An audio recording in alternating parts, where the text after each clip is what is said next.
the Male Review on Yale Radiocast. What's good? Yo. Welcome to Studio 7B on this wonderful Saturday afternoon. You have reached Yale Radiocast and the flagship show, The Male Review. Ladies and gentlemen, you are in the studio with the League of Extraordinary Gentlemen. Myself, Brother Mark L. What's happening? What's good? My boy, Dylan Yale in the building. Hold on, whoa. Your relationship coach. Uh-oh. Your relationship expert. Why you trying to jack it, son? No. Let me explain to everybody. Yes. No. Dylan Jaxn. Yes, son. Okay, see, That's I what got it everything is. that's needed to qualify me as a relationship expert, right? I got the hat down low. Right. Okay. Now, I did an earlier stream from my car. Correct. Okay? But that's all good, cool, and groovy, right? What really qualifies me is I got the muscle shirt on. That's Hold right. up. Woo, look at That's what it is, son. Look at the guns out of this motherfucker. I'm saying, right? Did you get tickets to the gun show? What? I got tickets to the gun show. My man. Well, TR, what's going on, brother? TR I is see you also out in there the with building. the muscle shirt too.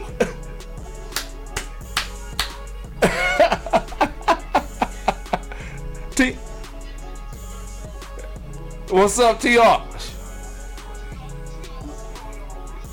Yeah, we can hear you, my guy. Go ahead. I had to give homage to the man that getting all the women. You know what I'm saying? Get the numbers, man. Get the numbers. All you gotta do is say hello, queen. All you This show gotta ain't about me today, though. We talking about Derrick today. You know, I can't talk. I cannot talk to no female because you don't like the way that I talk. But Right. Here's the thing. I don't have time to say, hey, beautiful, can you get out the road? Here's a car coming. I have to say, get your ass out the damn road. So I guess I gotta give homage. That's why I'm wearing the tight shirt.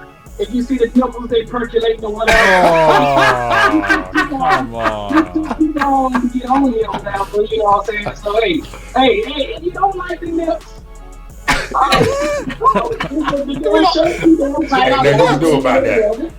Okay, If the shirt too tight, We're over here talking about polo nips.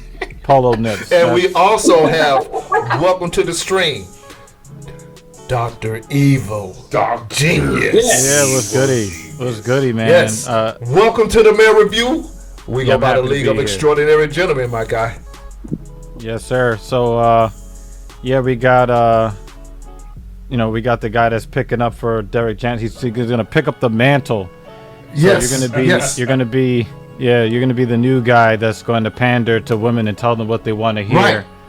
No, I don't think it's gonna go that way. I mean, I got a funny feeling. Yeah. No, it will. Yeah, it's going to be real interesting to see how things move going forward. I can't wait to tackle these hard-hitting issues with you gentlemen this afternoon. Welcome, man. Well, before we get started, thank you for joining us on the stream, Dr. A. Virginia. A very big supporter of your Radiocast and the Male Review. So, we are talking about the hot topic of DJ Oh, Derrick Jaxn. listen, let me just throw a little background in there for y'all. Hey, I'm pretty sure, unless you've been under a rock, for the last week or so, we've been hearing about this man, Derrick Jaxn. Now, this is a self-proclaimed relationship guru. Just to give you a real quick background on him, he got into the public eye back in 2012 on his blog, revealing some mistakes that he made that caused him to lose his college sweetheart. Eventually, they got back together, got married, started a family. He started to chronicle his life on social media, revealing what he called well-known strategies to strengthen relationships. Now, I don't doubt very seriously that his stuff was good information. However, he wrote a couple of books. He's been live on streams. He does these little in the car TED Talks, if you will, where he's talking and giving information. However, just recently, we discovered that fuckboy is not mutually exclusive. What? Okay? So the same dudes who he would attack about them being no good and deadbeats and all this good stuff, seems like he was telling them that while sitting in the same dumpster. So recently, his relationship status was challenged when there started to be little murmurs of an alleged affair, okay, between him and some unnamed woman that started going around the gossip sites in early March. This woman, named Candace, alleged that she had been engaged in an affair with him, and she gave an audio to another vlogger named Tasha K. All right. She basically alleged that Jaxn told her he was separated from his wife and invited her to his house. She saw moving boxes that appeared to support his claim and so on and so forth. You know, back and forth. Basically, we all know we just believe he cheated, okay? This started to come out, and I mean, it started to unravel seriously crazy. Since that time this started to come up, I've heard that somebody was pregnant. Whoa. Listen. So not only was he cheating, let's keep 100, he was beating it raw. Now. TR, did you know that there was a pregnancy involved? I had no idea, man. I had no idea. The only thing that I've seen was just about the wife and about the side chick. And then I heard that it was another one that came up. That's the one. As he was talking. So this is leg breaking news. This is leg breaking news. Okay? Okay, well, I want to say this. Because we going in heavy, we're going in hot. Yep. This won't be the only topic, people. We are going to cover this because I want to let everybody know this is not particularly about Derrick Jaxn. Correct. We want to go into the angle of the shit that women buy. Derrick Jaxn just so happens to be the seed that planted this topic. Okay. Because what I saw was women were saying, "Oh, y'all been waiting for his downfall. Y'all mad because y'all happy that he cheated." Ladies, understand this. As men, we don't give a damn that he cheated. That's not a problem. That's not a problem for men. He's human. Hey, he's human. Number one. Number two, reality is we've been out with some boys and we done helped our boys cheat. Our boys are trying to help us cheat. So this isn't about Derrick Jaxn cheating. Yeah, I'm not co-signing that. Sorry. Well, Nope. Don't put me in that shit. Listen, you're a evil genius. Don't put me in that shit. Oh, I want to add one thing though. Go ahead. The thing that I found to be the most hilarious part is that the third woman that he got pregnant, right? When she was talking to this Tasha K woman, I don't know who the fuck she is, but she's blowing up off this shit. Yeah.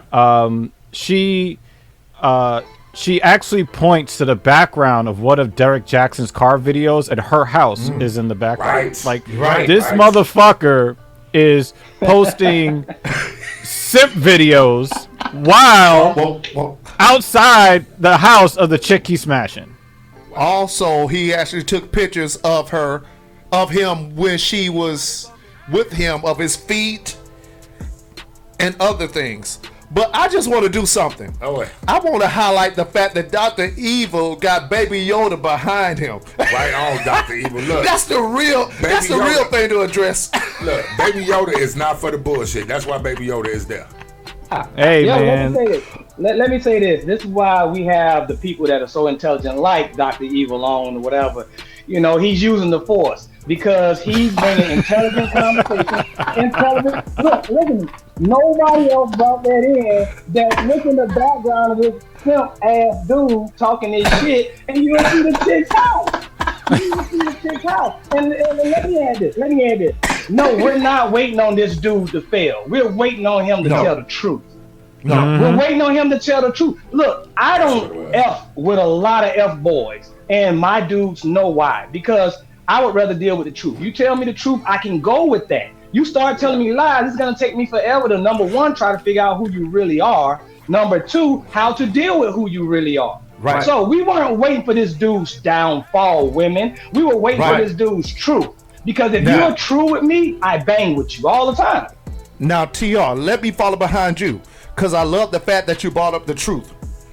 So with that said, I want to take this opportunity to understand that you all have a chance to buy my book,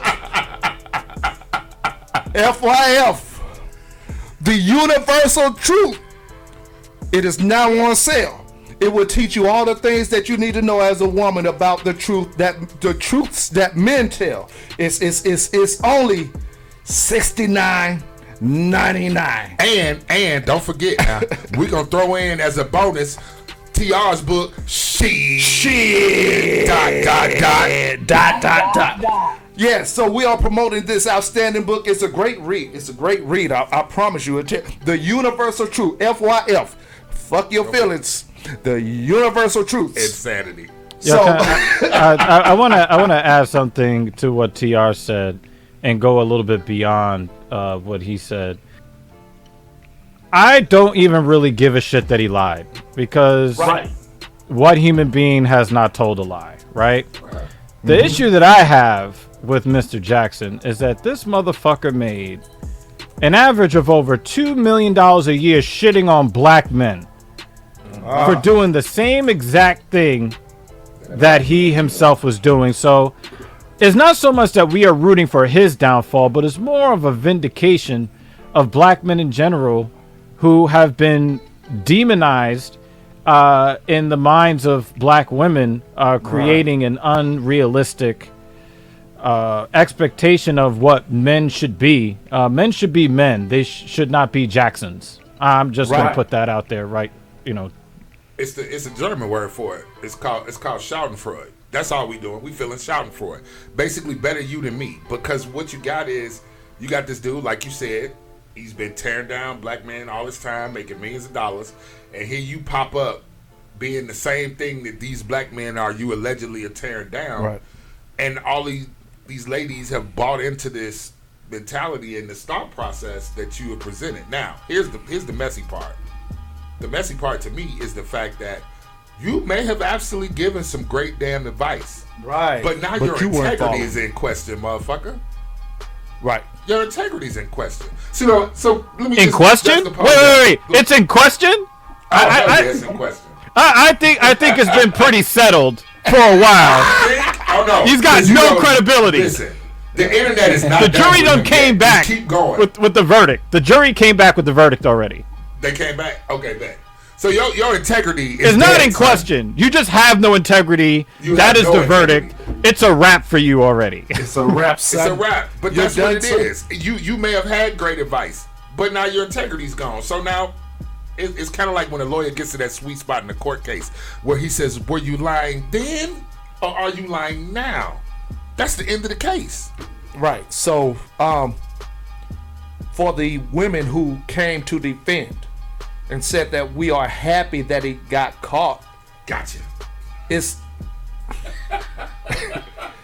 That's what it's about, ladies. Because understand this, for years now, when did this guy come out with this? Like 2014, 2015, 15, somewhere around there. All we heard from women is, you need to be like Derrick Jaxn. Okay, we already on them. Hold up. Yeah. Oh. All we heard from women is, you're hating on him because he's exposing y'all. Whenever we say y'all believe this shit, all we heard from women is, he telling the truth, he's this, he's that, he's this, he's that. And the men were saying, such as your actual relationship coach, Mr. Yale, this is some bullshit, ladies. There were a lot of guys saying that this is some bullshit, ladies, and they didn't want to buy it.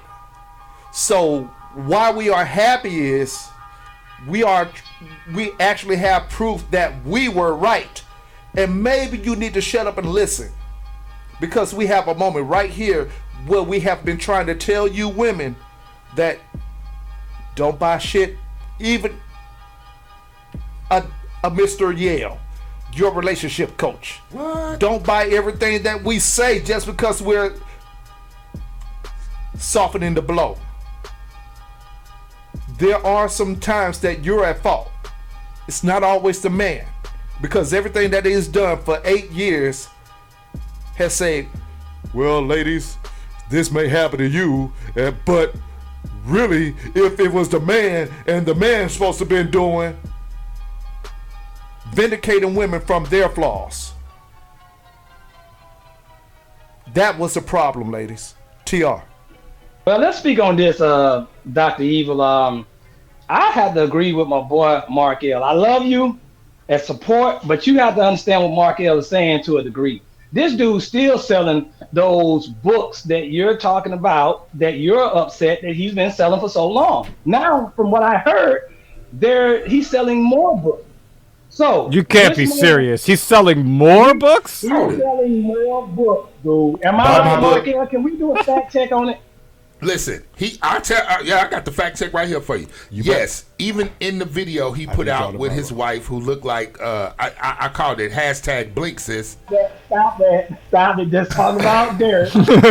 Listen, no. The reason I brought that video up is because even in that video he was talking about his book of Healed Together, how to recover when something like this happens. So you basically cheated, and you admitted it. And you wrote a book about it, and you gonna sell them that book too. I'll be damned. Right. So my point is, what is your truth? Because look, we deal with real ass dudes, real ass men. It doesn't matter what color you are, but it's just like that dude that come in the party and he fake as hell. The real niggas, the real folks, kind of looking at him sideways. Why? Because they just see something that everybody else that he's sweet talking and believing this garbage is surrounding themselves around.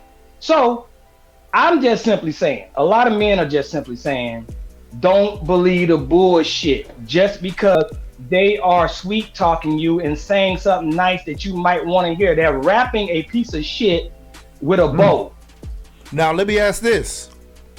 I didn't mean to cut you off, TR, because that's going to the actual topic. Do women like to be lied to, even when the truth is right there in their face and it's obvious? Because we've said for 9 years, 8 years, 7 years, it's obvious that this dude is selling false stories. Yeah. Do women want to be lied to? Ladies, I want you to call in 678-586-9241. We don't want to hear any excuses. We want to hear the raw truth of how you felt when you saw this guy in his car with his muscle shirt on. I got the V-neck, ladies, with the hat low. I'm not as dark as Derrick Jaxn. You know, I know y'all like dark dudes, but when he starts his shit with "Good morning, Queen," because y'all say y'all could peep the bullshit. We want to know what it is right now. 678-586-9241. Dr. Evil, how do you feel now that he's selling more books? It's reminiscent of what I've seen from the Donald Trump followers. So if you go back to the campaign trail in 2015, and you heard a whole bunch about all of the allegations of sexual assault and rape that was attributed to his actions. Some of his allegations came from himself when he's talking about grabbing him by the pussy, right? So he told on himself. Right. So people had a choice, especially white women in the Bible Belt. They had a choice to pay attention to what he's actually saying about himself and all of these other women, many of them who look like you. Are you going to pay attention, and are you going to do something about that? And they decided that they were going to create T-shirts that says, "You can grab me by my pussy." Now they took what was obviously, we're talking about sex crimes that everybody claims that they hate, and they want to claim that they have these murderous intentions for rapists. But the candidate for the president of the United States, Mr. Number 45 himself, is calling himself a rapist. And you're finding a way to rationalize why. Cognitive dissonance. They're not every piece of stimulus that hits your brain gets processed by the emotional center before the rational center. So if you're really up in your feelings you'll never be able to process the information that's coming into you with your rational brain. It will stop at the emotional brain. And I think that is what you were seeing here with the women who have reacted to all of these women coming forward saying, Jaxn was, hitting the pipes. He was in my house. Look at this video. My house is in the background, right? And the women are like, well, I got to find some sort of rationalization because of their dearly held beliefs. Right. They got to stick with that because who else out there is telling them what they want to hear? And I got to bring up the white elephant in the room, Kevin Samuels. You got to bring him up. Because after Derrick Jaxn got caught out there on some bullshit, what did you hear?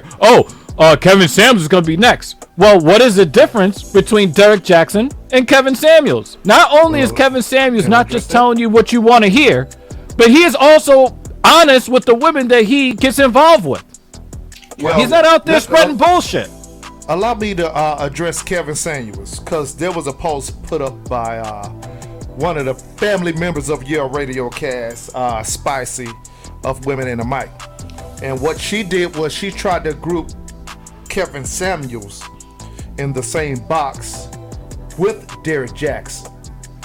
And they couldn't be who more else did opposite. she mention, TR? It was somebody else that was mentioned. I can actually go back to the post. It was Steve Harvey. And Steve Harvey. Steve Harvey belongs with Derrick Jaxn. Now, with that said, this is the different realm that Derrick Jaxn falls in, because she tried to say that he's divorced, currently single. How are these the people to give you relationship advice? Because he's divorced? That doesn't mean that that the advice that he gives isn't valid. Okay, can I interject? Because I got to address that straight up. Because that pisses me off. One of the things I keep hearing from a lot of these modern women is that they want to equate a man's situation with a woman in the same situation. But men and women are not the same. They're not the same. A divorced man who is worth over 7 figures is not the same as a divorced woman who's worth 6 figures at age 52. They're not in the same position. They do not hold the same sexual marketplace value. A guy who is 52 years old, who is a millionaire, is going to be wanted by women age 18 to even the ones in the grave. But as a woman, you hit age 30, 35, 40, your marketplace value lessens with every breath you take. Your value goes down. So, when you are talking about a man who continues to get money, and that's how we men are judged by women, how much money do you have? He is getting more money. His marketplace value continues to rise. But a woman who is divorced, or a woman who has got kids or whatever, as she gets older, her ability to land a man in the top 10% of earners, 1 to top 10% of earners, it goes down because she's not going to be looking the same. Her value is in her youth. So when you lose your youth, you do lose more and more of your value. So when you're talking about a man who can get any woman he wants, being divorced is not a mark against him. Because he can afford to pay the other 2 women that he was in the marriages with and go out and get another one. He can go out and get married anytime he wants to. But if you're over the age of 35, your chances of getting the marriage that you claim you're not going to settle for anything less, your chances diminish every breath you take. His value is rising, yours is lowering. You cannot equate the two. Markel, what you got to say to that? I was just gonna say, just putting in there with the Kevin Samuels thing. The point that people are not looking at, and I'm pretty sure maybe Spicy missed that, is Kevin Samuels was hard on everybody. I posted a video in our leg chat that talked about how bad he breaks on men. So yeah, they talk about how he hate women. No, Kevin hate everybody equally. And here's the funny part. He don't really hate. He's giving you the truth. And don't nobody want to hear that truth. Now, granted, it comes off as harsh, but I mean, we talk reality about is harsh truths all the time. Reality is hard, right? Okay. Somebody asked Kurt Franklin's sons. Hello, somebody. So the thing about Kevin that separates him from this guy, I mean, he could be wrong, but this dude, I'm just saying, he breaks on men just as hard. He told the dude in the video, "Hey, the reason you ain't got no women is because you 5 feet tall, you fat, straight up, and you broke." TR. Well, I would have to say this. The thing with Kevin is, I mean, he's kind of reminiscent of me and Darlin. I'm gonna give it to you regardless. I'm going to, because my truth is my truth and it's unbiased. You want a biased truth, and I think that's the separation. So you're waiting for Kevin to fail women, while he's not failing. You're waiting for him to fail, but you're not understanding the difference of things. But you're looking at the fact that your feelings were hurt with Derrick. Now your feelings been hurt with Kevin, and you waiting for Kevin to fail. You only just not got your goddamn feelings hurt from goddamn Derrick ass. So, like Dr. Evil said, and it's a beautiful quote. Dr. Evil just said, and I'm paraphrasing you, Dr. Evil, sorry about this, but basically Dr. Evil said, if you listen to what he said earlier, a phrase, he said, if you're all in your feelings, you can't understand. If you're all in your feelings, you can't hear me. Why? Because you're all in your damn feelings. Now, if I stroke your feelings first, then you'll listen to every damn thing I say afterwards. But my truth is real, and that's where I'm at with it. You can ask my wife. She was looking at me with a sour puss when I had my foot up her, you know what, about her starting her business, because she has not started. No, I don't know. Do you know what? Where did you have the foot? All up the sphincter area was swollen. I got my foot out. I got my foot out. Now I rubbed it. Hold on. Now I rubbed it after I got it out. But that's how we got the athlete's foot.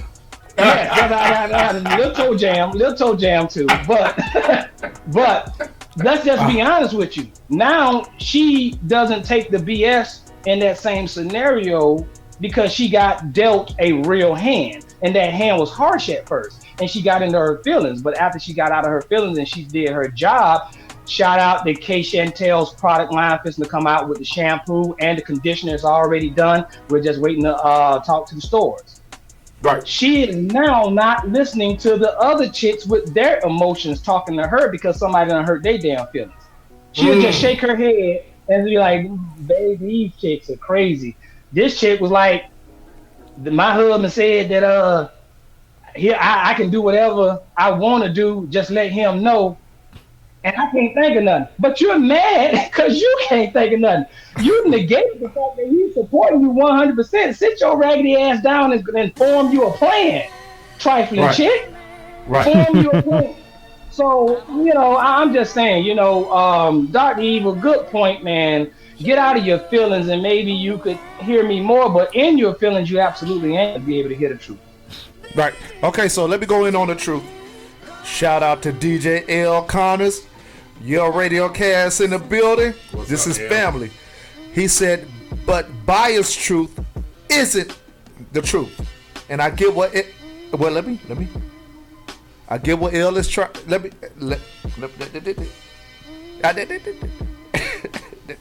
Boy, the dogs is ready to attack. I get what L is trying to say, because a bias is appearance. So when you're speaking on maybe saying that you can't get a man or a woman and you look like this, maybe not, might not be true. That doesn't mean it isn't true. That's just a biased opinion on if it's truth or not. Now I can let the dogs out. Yeah, so it says the biased truth isn't the truth, right? And I love that because I think about the direct compare and contrast between the message that Derrick Jaxn will put out there, and then the message that as Kevin Samuels will put out there. So I think there was a video clip that I saw from Derrick Jaxn where he is telling these women over the age of 40 with multiple kids that they're the hottest on the dating market. And it's like, well, where did you get that from? Like, where are you getting these trends from? Now, if you compare that to what Kevin is saying, that women over, black women in general, only 25% will marry. One in 4 black women will marry at any point in their life. And the chances that will happen will steadily decrease over time. And look at the sources that I get my statistics from. It's in the fucking numbers. So if the statistics say that what you are going for is statistically insignificant in terms of your chances of realizing whatever your fucking list of demands are, then who should you be listening to? The guy that says, oh, well, women over 40 are the hottest in the dating market. How the fuck do you know? You're married. That's one. 2, please show me all the list of marriages that all of these single mothers over 40 are locking down with high value men. Like, show me the actual statistics. Now you're just gonna, hey, I've got this concept that I think that you might, that might, tickle your ears. I'm just gonna say shit versus, well, if you look at, the data and the statistics, they say this, so what you believe does not line up with actual reality. Who should you be listening to? Right. I would agree to a certain degree. I mean, I understand what my dude, my brother, Mr. Eldrick Connors is saying. It's to the degree of, let's take Derrick. You can lie to somebody, and that's your biasness of, you're simply saying that, okay, here's my issue with men. Because every last one of us have issues with our brothers. Let's just be real. We look at our brothers, and a lot of them are simps. Look at the numbers, look at the statistics or whatever. So a lot of us ain't doing what we need to do as men. Mm-hmm. Let's just be honest. Let's just be fucking honest with that first, and let's get that out the way. Josh House said, watch your language, sir. We're the flagship show. We need to represent that. He talking to me. He talking to me. Yeah, He talking to all of us. No, he's talking to Dr. Evil. Dr. Evil has been slanging it, man. I love it. Hey, man. Hey, Dr. Evil, you do know we have a F-bomb limit. Now, we surpassed that on the first day. 3 shows ago. 3 shows ago, yeah. But we were trying to scale it back. You didn't help us. I would say no. Let Dr. Evil fly, man. But Dr. Evil, go ahead and send us some money because we do need to pay for all the F-bombs. Yeah, I gotta help you pay them. We are on our TV. Yes, there's censorship. Yeah, and RTV will censor, whatever. We will be asking you. Hey, that editor's gonna be working overtime. God damn it. But as far as the biasness, yes. But I mean, let's just look at the number one thing that I'm concentrating on. That's numbers. Dr. Evil just showed you numbers. He just sent you numbers or whatever. As far as the married women or the women that are prime real estate that have kids after a certain age. Those are numbers. We can all kind of sometimes look around and see those numbers. So I think as far as the Derrick situation go, let's just be honest. To me, it was about the truth. It was about, dude, you're not living what you're saying. How can you condemn somebody for stealing and you just stole out the damn store? Right. Come on, man. That's where the snitching phrase came from. It didn't come from an innocent bystander snitching on a group of people that did wrong. No, it's that one cat that's in that group that helped steal that car, but now they snitching on everybody. That's where snitching came from. True. That's where snitching came from. So Derrick to us, to the cats that are doing it, he's a snitch to them. Who's worse, Snitch 9 or Derrick Jaxn? Right. So what's gonna happen? Everybody gonna snitch on him. You know what I'm saying? Yes. Hey, the females already done snitched on you because they're not feeling good about your situation. So let me ask you this, fellas. Since we won't get no call-ins from the ladies, because I see y'all on the stream, and once again, this is such a perfect moment for me. You gotta understand. Y'all gotta understand. I've been fighting the male activist fight for 6 years against this. Dollar name should be Dr. Evil. Dollar name should be Dr. Evil. I mean, he is the 5 greatest rappers of all time, so. I can really kick you from this. If you wasn't providing so much great insight, I would be kicking you. Yeah, we off got this Dylan shit. Yale Jackson in the building. Your relationship. Hey, I got on a V-neck. Hold on. With that said, I should have whipped still mine want out too, man. no, I got another book, The 69 Love Laws. Hey, I want y'all to invest in the 69 Love Laws. Understand this. This is something I've been working on for a minute.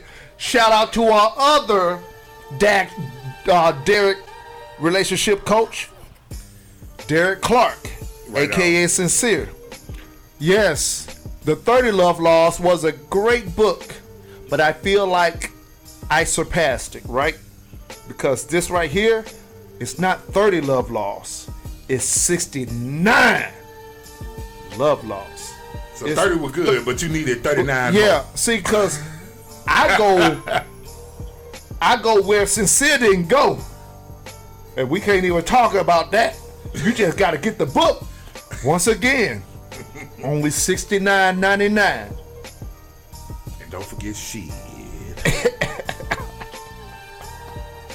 Let me Listen. do the commercial for you, Dollar. Let me do the commercial for you. It's 69 love laws. All you queens out there, you a queen. You hear me? You queen. All you gotta do is buy the book, and you'll be more of a queen. More. Think about it. You already a queen. You can be more. You can have your own little princess tiara and the whole 9 yards. As a matter of fact, we got a paper tiara. It's included. We got a paper tiara in the back of the book. There you go. You done sold them. You done sold them. Great marketing. Great marketing. Yeah, if everybody is royalty, there is no royalty. Could you imagine? Can you imagine? Every woman you see walking down the street, they're all queens. Queens of what? Let's go into that. See, Oh, we don't want to. We really don't. We really don't. we don't. Let's go. That's Let's another go. show. That's another Let's go. show. Good digress. Good digress. So once again, though, I do want to go into: do you guys think women actually want the truth or their truth? Because we've been trying to say Derrick Jaxn has not been giving you the absolute truth. He's been saying what you want to hear, which doesn't mean that isn't true. But if you could buy some bullshit that every man says to you, does it make it the truth? Because just like we say, I could call you a queen every morning. Doesn't mean that you're a queen. You want to believe you are, but look at your own actions. That sounds like something Kevin Sanders would say. You know, no, that sounds like something Dylan Yale would say, because I've been talking way before this dude. Huh? What y'all got, fellas? Yeah, I would say that they don't want the truth or even their truth. I would say that they want to live in fantasy land, like little girls watching Disney movies. Because, you know, they can talk all that mess about how they want a high value man and they're not going to settle for less. Well, what do your outcomes look like? You look like a cat shepherd. That is your reality. That is your truth. That they don't want that truth. They want, you know, I'm going to be part of a power couple, or I'm going to get some guy that's going to make $5 million a year while I sit on my ass at home. That didn't actually happen. It might happen between the hours of 12 midnight and 8 a.m. while you're sleeping, but when you wake up, that's still not reality. So that's what I say. I say that they don't want the truth or even their own truth. They want to live in fantasy land. Well, I would have to co-sign it. I would have to co-sign it. Go ahead. Oh, I would just have to say, I would definitely agree with that, because that's the same thing I was thinking when you asked that question. I was saying that there's a lot of people who tell you what they want to do, but don't have the energy to do it. There's a lot of people that want to tell you what they expect, but don't really want it once they get it. So between the lies that they're hearing because they want their ego stroked and the actual truth that they don't have the energy. And I'm not saying all women. Trust me, women. I'm not saying. Let's clarify that. I'm saying the women. I'm saying honestly, the women that are still following people like Derrick. After you see the truth, you're still believing the lie because it comes in a package. It comes in a nice package. So I would have to go with the majority of the people that I'm seeing out here that are searching. No, they don't want neither. They want to have to maneuver around and adjust when things happen to them, and they want the excuse, they want the reasoning, and they want the back out. They want to be able to say, you know what, I'm out because this is not what I expected or whatever. But guess what? This is exactly what you said. If you want a man that's a 6-figure dude, understand that this dude had to work at some time. Now you're arguing about the time that y'all spend. You got to be ready for everything, and you got to consider everything. There's a comment right there, TR. Go ahead and catch that one. What does a queen do? A queen doesn't do what the rest that these common folk chicks do. I mean, I'm gonna be honest with you. You know, when I'm gonna put it to you like this: when dudes say, "I'm a king," I say, what have you done that was so kingly? What have you done that was so kingly? Where's your scepter? Where's your throne? Where's your throne? You know what I'm saying? Where's your subjects? Where's your gesture? You know what I'm saying? These are true things that were labeled. Land, for real. Let's start with king on land. A king on land. You know what I'm saying? A king. Why you going to work? Why you got a 9 to 5? Huh? King. Yeah. Why you got a boss? Why you got a boss? That's my point. Why you working? Woo! Why you got a McDonald's hat on? Oh, it does say king. Burger King hat is a king in a crown. So, and you know they'll criticize us men and say, well, why are you being so harsh towards women and all this other stuff? And it's like, well, we men have a pretty healthy understanding of our value to society. So we're not walking around the streets thinking that we are more than what we are, unless, you know, your name is Derrick Jaxn. But you see how we treat guys who have these overinflated perceptions of their value. So if you tell a man, yo, that you're mad dusty and you broke, he's not going to tell you, well, no, actually, you know, I'm actually pretty wealthy. Well, produce the bank statements. You don't have guys doing that kind of shit. A lot of guys will lie to try to get the pussy. That's different. But by and large, men understand what their value is in society. Most guys don't think that they amount to much. But, you know, it's really funny how 90% of the women are all chasing the same top 10% of men. That is delusion. A lot of us guys, like, I'll let you know, from a physical standpoint, I'm a 4. And I don't got no fucking problem with that. I don't say, oh, well, I need to go get a 9. No, I know I'm a 4, so I'm lucky if a 6 comes my way. Thankfully, I got 2 of them. I'm good with that, right? I got lucky. Hold on, whoa. I'm not saying that that's the standard. I got lucky. Honesty again. It's all about that. You got to be honest with yourself. Right. Well, my thing is this: we give it to us. We give it to us. It's just a difference. It's a difference from the way men talk to men versus how women want men to talk to them. Mm-hmm. That's why Derrick is winning. That's why Derrick is winning, because he, like a lot of other people, you know what you want, so you know what you got to say, but it's not necessarily the right thing as far as the right conversation. Sometimes reality is harsh, and you need to understand that. But here's the thing: we give it to us. Look, just if you say that you haven't looked at this show, you haven't looked at this show. These 2 dudes, these 2 other dudes, and it's a third one. Shout out to Josh the intern. They always get on to me for getting on to the men. But you don't hear that. You only hear when I get on to the women. I only hear all kind of backlash when I get on to the women. That is my problem. I don't hear not one reply. Hell, if anything, I hear dudes saying, yeah, tell them weak ass, you know what's, or whatever. So, but when I say something about a woman, here's what I never hear from y'all women, and I want to hear it at least once. At least text me before I get off this damn show. That's right. Give it to these damn women. Give it to these raggedy ass bitches that ain't got no sense. Just do it. Just do it. Just be a real woman instead of feeling like you got to take up for every woman. Understand that there's some women you shouldn't be taking up for. I'm gonna give you an example. We did a show a little while ago about toxic masculinity, and we questioned it.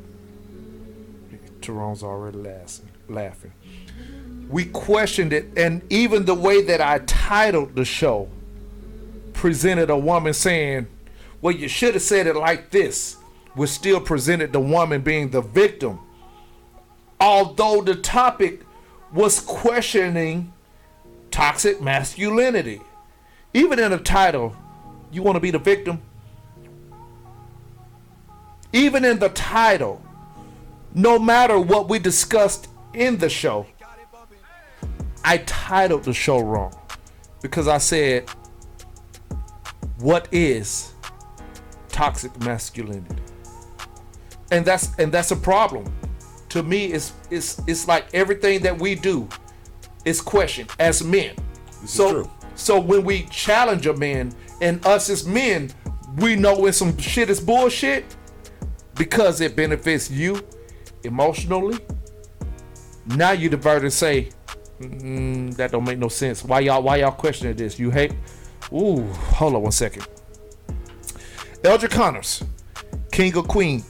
Behavior depends on what the person understands the behavior to be. Example, if a woman, man, believes that all king, queen does is sit on their behind and the people serves them, that's what they'll expect. It's all perception. All you believe a king, queen to be courteous, valiant, mannered, etc., that's how they'll act. TR? I would say I respectfully disagree as far as our perception while we're throwing around that word king or queen. That means royalty, or that means a plateau of excellence, a plateau of royalty. Let's just call it what it is. That's what you're believing by throwing that word around. So let's just be honest with your definition versus what you're doing. And I understand what he's saying. I mean, it is all perceptually speaking, but let's just be honest. We're not calling, when men get around and the way you say certain things, we're not calling a trick nothing that has a positive, a plus sign behind it. We're not promoting that trick. Like, man, that trick right there. And somebody say, whoa, what did she do? Nah, I'm promoting her. What? No. Well, So I mean, it's like. Go ahead, man. I didn't mean to cut you off because you hit a hot topic right there, TR. When we start talking about people's lifestyles, and there's a group of people who embrace that lifestyle. So then when you got somebody saying that what you're doing in your lifestyle is cool, do you see what I'm saying? You could be as fucked up as you want to be, but if somebody like a Derrick Jaxn is saying, "Good morning, queen." Oh, I'm good to be a fucked up person because Derrick Jaxn said I'm a queen. Fucked up that I don't worry about that. I don't take care of my kids. Don't worry that I don't work. Don't worry about that I'm on whatever. I'm a queen because Derrick Jaxn said so. Now that you got somebody dialing Yale that says, no, you're not really a queen. No, you're a hater. We got Josh the intern on the line. What's going on, brother? What's going on, man? Y'all hear me? Yes, sir. Yes. Alright, what's good, guys? Man, shoot, I'm just getting off work. Unfortunately, gonna be up there with y'all, but hey, man, I've been watching the show. I gotta say this, man. All this kind of king and queen talk, all that kind of stuff. You know, you don't bring up a good point. A lot of dudes out here call themselves kings. Well, where's your kingdom? Where's all this other stuff that a king is supposed to have? So if you gotta understand what a king is, right? So a king has possessions, right? A king possesses things, right? So you can't call yourself a king. Honestly, you own your own home. You own your own car. are you trying to better yourself financially, mentally, all of those things? So if you can't check those boxes, then you can't expect any kind of female to come along and her to actually be a queen. Because to me, in my opinion, a queen steps in when the king can't fulfill his role for whatever reason that is, whether he's sick. Let's say a king back in the day, right? He dies. The queen takes over, right? Right. The queen rules the kingdom. So, in order for a female to be considered a queen, she's got to be able to be in a position to step in and take over everything that man or that king is bringing to the table. But a king still got to be able to bring something to the table. So, you can't call yourself a queen if you're sitting over here and just, happy. I'm gonna piss a lot of people off, and that's okay because that's what I do. But if you sit over here living off that food stamp card, you ain't gonna be able to step up for nobody if somebody fall off. How you gonna pay them? You gonna pay the mortgage with that food stamp card? I don't think so. Ooh, that's a different. So, What y'all got to say about that, guys? I'm gonna probably hurt some feelings right now, so strap in for this. Our standards for what kings and queens is way too fucking low. Why do I say that? It reminds me of the practice of these guys calling themselves great fathers, and then when you ask them, what makes you a great father? Oh, I pay the child support. What? You're doing the bare minimum? Oh, the way that you carry yourself makes you a king or a queen. Yeah, the way you carry yourself makes you a king or a queen. But you don't own anything and you don't control anything, and nobody recognizes you as the standard for anything. And then I think, well, if I think about men in other races, let's see those people that call themselves king. Jeff Bezos? Nope. Elon Musk? No. Mark Zuckerberg? Nope. We're talking about the wealthiest of the wealthy, the most powerful men, and they're not calling themselves kings. But you got this guy that's making minimum wage at the gas station talking about king this and king that. Our standards are too low. And we're celebrating people for doing the bare minimum. Could That's it be ridiculous. A motivational thing? Because I do have a face mask, and my brothers do. We all do. Shout out to Poker Jones. He gave all of us a face mask that said, I am a king first. I really appreciate that mask, only because it looks good with what I wear. It doesn't mean that I think that I own a kingdom.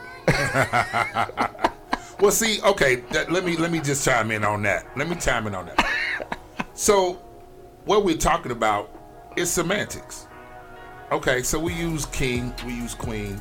It's supposed to be a term of endearment. It's what he used to pander to get this whole thing going, to go ahead and get these book sales going, to get these women on his side. Okay, so we understand that, we're not really royalty. Okay, fine. But you tell somebody long enough, you're beautiful, you're gorgeous, you're queen, you're king. You all of these things, right?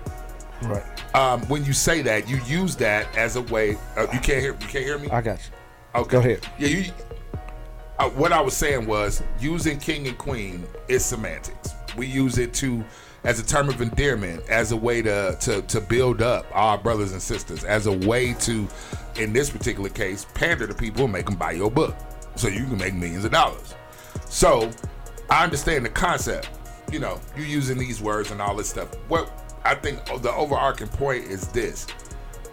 My biggest problem with this is anybody who would use this tactic in order to generalize a whole group of people. So for him to turn around and say, these men are fuckboys, and you're obviously doing that. Or for Steve Harvey to come out with a book,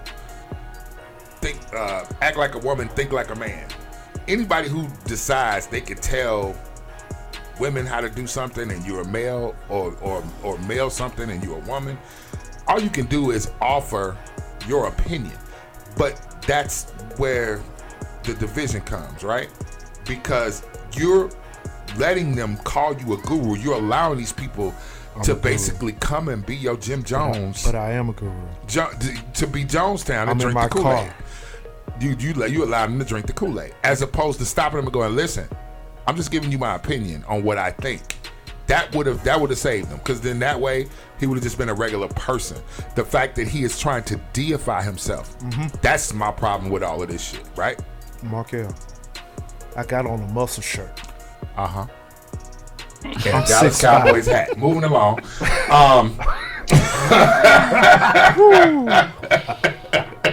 But I get what you're saying, Mark. I get what you're saying. I think me and Dr. Evil are saying. Hold on 1 second, TR. Josh, what you got, brother? I said, y'all see that Derrick Jaxn not only is a lunch guru, he's also a football star. He's not a football star. He's not a football star. Have you seen his stats? Them stats were atrocious, son. Yeah. The Falcons did better than Derrick Jaxn. Yeah. In like 3 years. Well, he was a tight end, apparently. Listen, let's not go there. We don't want to demoralize this brother. Oh, okay. We just want to point out the fact that he's flawed. He is flawed. Cause no, I'm saying at a certain level, it seems like hate. Because at the end of the day, the Jacksonites, gonna say, well, did you niggas play football at all? So we don't even want to go there. This nigga.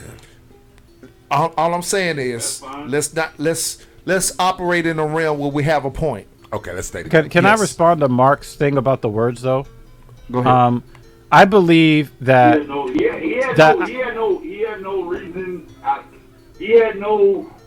He did not step back from calling out people that he exactly was. He's over here trying to talk about somebody that he wasn't, so why can't we talk about somebody that maybe we wasn't? He's talking about somebody he wasn't. Just saying. well, he's a narcissist, so it doesn't even matter to him. Well, we just getting him backhanded slap. I understood Josh's point. Yeah. Go ahead. You're right, Josh. Josh, we want to go ahead and get Josh out the line because we can't hear the cross audio. Josh, you have great points. Appreciate you, man. Hey, Josh was in the house earlier. I'll be back up in there next weekend, guys. I'll be back in there next weekend. We're gonna probably get kicked off the airways, but it's okay. That's cool. Derrick Jaxn can't keep us down for long. You're right. Okay. Appreciate you. Y'all good, man. Have a good weekend, man. Get the business. All right. Marty, go ahead and say what you were saying. Yeah, I wanted to address Mark's point because I get what he's talking about, semantics and these things. But one of the things that I've seen, particularly on the left side of the political aisle, is that we have to understand that our main mode of communication is using words. That's how we get out ideas, and that's how we communicate to other human beings. Right. When we take the meaning, when we take words and then we strip them of their meaning, we weaken those words, and thus it makes it harder for us to communicate effectively. So I'm very, very careful with the words that I use. If you want to say brother and sister, that's accurate.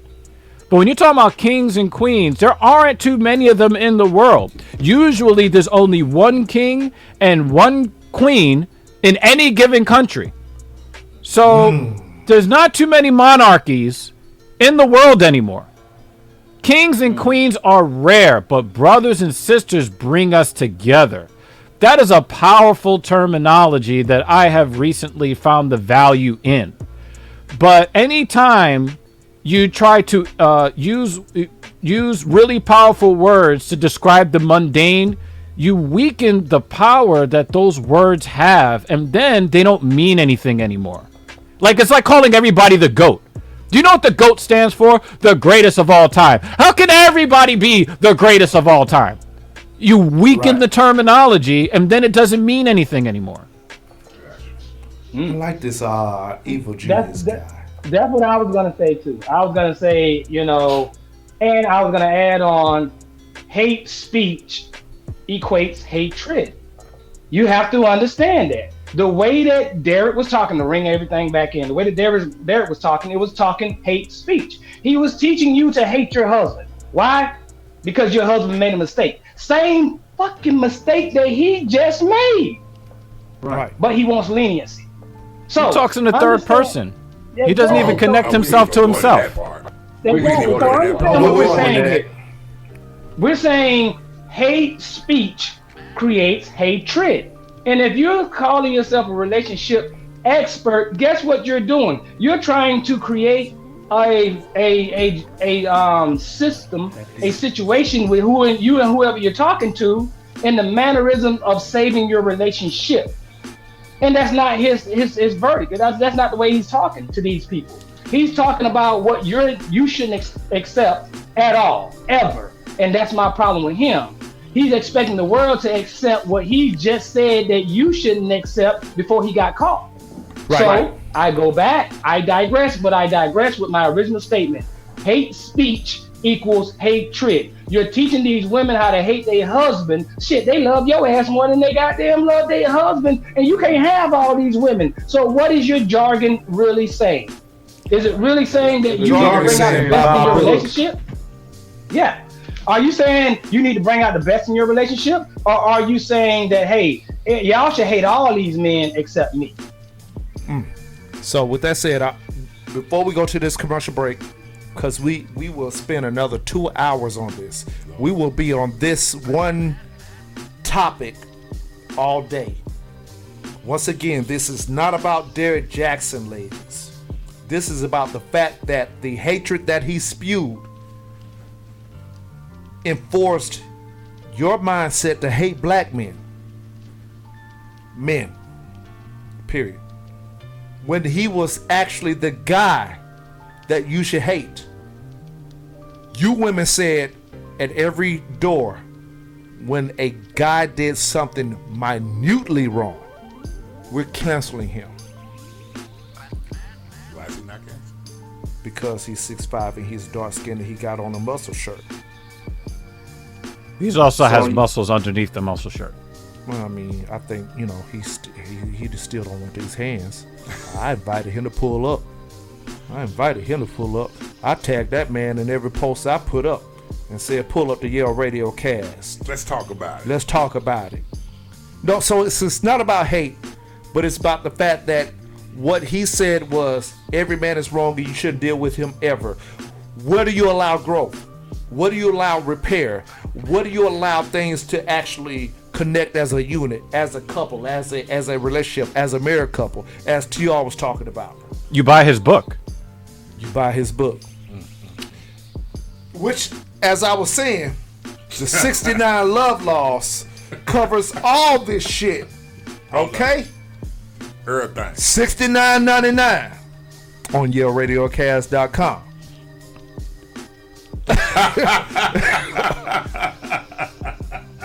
No. I got another book. He got 2 book covers. Hold up. And then there's the FYF. Stands for fuck your feelings. You want the truth from your man? In this book, I speak the universal truth. That's what we're doing. So yeah, you'd sell that other book better if it was $69.69. No. Whoa. Look here, man. You don't come over to Yale Radiocast. Uh-oh, he about to shut down the studio. Be careful. He about to shut down. So we're going to actually go to a commercial break, y'all. We've covered this. We're going to circle back maybe, but we do got to talk about this voter suppression. That's been passed. That's worse. Dr. Eva Jeans, you got anything you want to say? I cannot wait to speak on this voter suppression shit because it's so blatant and it's so blatantly racist. It almost leaves me fucking speechless. It almost leaves me fucking speechless. Okay. So I can't wait to get into that, man. That's gonna be some shit. Okay, so what we're going to do is we are going to go to a little break. Once again, the call-in number is here, 678-586-9241. This is Yale Radiocast. You look here, man. Markel. The motto, sir. The motto, sir. Get the motto, the sir. business. Get the business. Get it business. Hey, we'll be right back, y'all. Stay tuned. The leg will be back in the building. It's your boy Young Nino checking in, man. What's going on? This your boy Ether. This presidential worthy, vote for me. Rap Analytics, man. We up in here. Check us out every Tuesday and Thursday, 9 p.m. on YaleRadiocast.com. You want your perspective, we're going to give you ours. Man, if you into this hip-hop culture, we got all the information you need. We're going to be breaking down everything from old school to new school, battle rap, fashion. Anything that has to revolve around hip-hop, we're going to bring it to you from today's perspective for what's popping in the news right now. Hip-hop, rap analytics go hand in hand. Rap Analytics, YaleRadiocast.com, baby, we live. This is Dylan Yale, the program director of Yale Entertainment and Yale Radiocast. If you feel like you're the person to talk about politics, sports, entertainment, and more, Yale Radiocast is giving opportunities to those who are interested in a career in podcasting. We are now being heard by over 20 streaming platforms, including iHeartRadio, Pandora Music, Amazon Music, Apple Podcast, and more. Let Yale Radiocast be the brand that delivers your voice to the world. Contact us at YaleRadiocast.com or email us at yaleent1@gmail.com. The Yale brand is the gold standard, and this is Yale Radiocast. Get the business. Hey, it's your girl Kay Chantel, your favorite one from Women in the Mic. I have a question. Do you own your own business and need advertising? Do you provide a service and want to increase your clientele? Well, bring your advertising needs to YaleRadiocast.com. We are on Apple Podcasts, Pandora, and iHeartRadio. We offer graphic design, web design, and video services. So, not only can you grow your business with Yale Radiocast, you can also listen to the hottest independent artists. Go to YaleRadiocast.com and get the gold standard.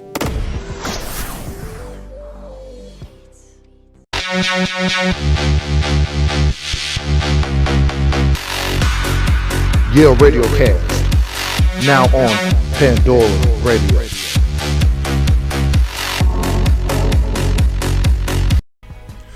Welcome back. Back in the studio with the League of Extraordinary Gentlemen. Yale Radiocast's flagship show, the Male Review. And boy, listen, before the break, we talked about Derrick Jaxn, but now we're going heat. We going hot. We going in hot, y'all. Let me tell you something. So, we all know we had a little election that happened at the end of last year. We got us a new president in office. One of the things about that election that was hotly contested was who was voting, how often they were voting, where they were voting, and how they voted. That was a big thing. Stacey Abrams did a fantastic job working with groups here to try to get folks out to the polls to try to make sure that they were represented. Well, funny thing happened the other day, fellas. Georgia passed some of the most racist legislation I have ever seen. One of the things that occurred, and I'm gonna draw a parallel here real quick. A Georgia Democratic state representative by the name of Park Cannon, a black woman, knocked on Governor Kemp's office door while he was trying to sign into law this awful legislation. They literally handcuffed this representative, dragged her out of the chamber, and put her in the back of a Georgia State Patrol car. All because she thought this law, which is basically trying to fight voter suppression. This is what they want to believe. But the governor signed into law new limitations on how voting works. Now, hold on. I want to actually play a little snippet of this video. Yeah, play that. For everybody to kind of like, because everybody's not in Georgia. And some people have no idea that this happened. Right. So I want to go ahead and give y'all a little. Why are they coming all close to her like that? Why are y'all getting all close?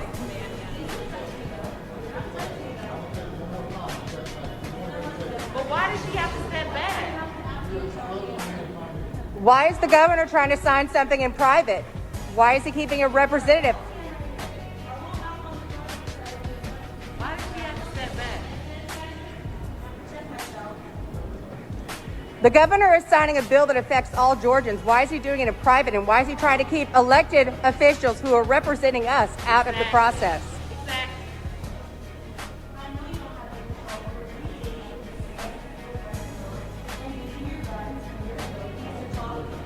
Yeah, you said you give her one more time, like you're gonna do something. Are you serious? No, you are not. No. She's not under arrest. What is For This what? is Under arrest for what? ridiculous. Now, I want to just draw your attention back to what happened January 6th. I'm gonna let that resonate for a while, but just let me let you know. This bill that this governor signed is basically gonna disenfranchise voters, more specifically black voters. This is the most racist set of legislation I've ever seen. So basically, they arrested the official and they've given her a charge of obstructing law enforcement officers by use of threats or violence, and she faces a second charge of disrupting General Assembly sessions or other meetings of members. Did you see her use a flag to beat somebody to death? And that's the thing. Let's go on that real fast. Let's talk about the fact that she knocked on her door. Not for doing anything wrong, but saying, I want to talk about this real fast. As a state representative, to ask whatever it is she had to ask, and got arrested on the spot. You know, there's some people who stormed that Capitol. Oh, that's not serious. You can't be serious. Why would you knock on the door to talk about things like limiting mail-in voting or expanding voters' access to in-person early voting and basically trying to disenfranchise black voters? You see, when this election we had was lost, Governor Kemp was accused of a lot of things by the sitting president at the time. That they're cheating, they're lying, they're stealing this election. So, though he stood strong, you know, trying to represent the state of Georgia, which turned blue for a minute, or so we believe, though he did that, he turned around and passed this legislation to, in effect, help them do exactly what they were trying to do when they were talking about the election was stolen. So he just basically made it legal as opposed to an argument. Dr. Evil Genius, you say you have something. You say you really want to go in on this, sir. Yeah, I'm thinking about, you know, the impressions that I get when I look at that scene. And it's very upsetting to me to see. I mean, those troopers or whatever, they committed a physical act of violence against a woman knocking on a door. And I thought, well, let's actually look at this situation in its entirety. And the question that came to my mind was, what elected official do you know that does anything in secret that they believe is good? Right. I see these politicians, they take these photo ops. Anything. Like, they'll try to take credit for any positive thing. They're trying to put their name on it. They're trying to put their face next to it. But do you guys kind of get the impression that they know what they're doing is wrong? Because they tried to hold themselves up in a room, you know, being protected by state troopers from who? some middle-aged black women who actually work there. Like, it smells nasty from the very beginning. To me, it's so nasty. Like, I look at some of the laws, some of what's in that law, like you can't give someone a bottle of water who's standing in line for hours and hours. Oh my God. I saw a white politician allude to this, and he says, well, in our neighborhoods, there is never a line to vote. So when they crafted this law specifically to make it more difficult for people to exercise their constitutional rights. That's why you did that shit in secret, behind closed doors, where nobody else could see. It's really nasty. It's just nasty. Now, I want to answer your question. You asked, do they think that they're doing something wrong? The thing is, with this group, it's not about if they know if they're doing something wrong or not. It's about what can you do about it. Now that's a thought. We know we're doing something wrong. We had a whole 4-year presidency of a guy that constantly did something wrong. And in spite of, what can we do to stop it? What can we do to do something to him? Impeach? Okay, impeach me. I'll still be up in here. And I'm going to pass this bill, by the way, and get all my cohorts off. What you going to do about it? So it's not about if they know if they're doing something wrong or not. It's about what can you do about it. That's the thing. I want to go into this. Shout out to Women in the Mic, because they covered this 3 to 4 weeks ago. Yeah. And they actually brought this to the forefront before where we are today.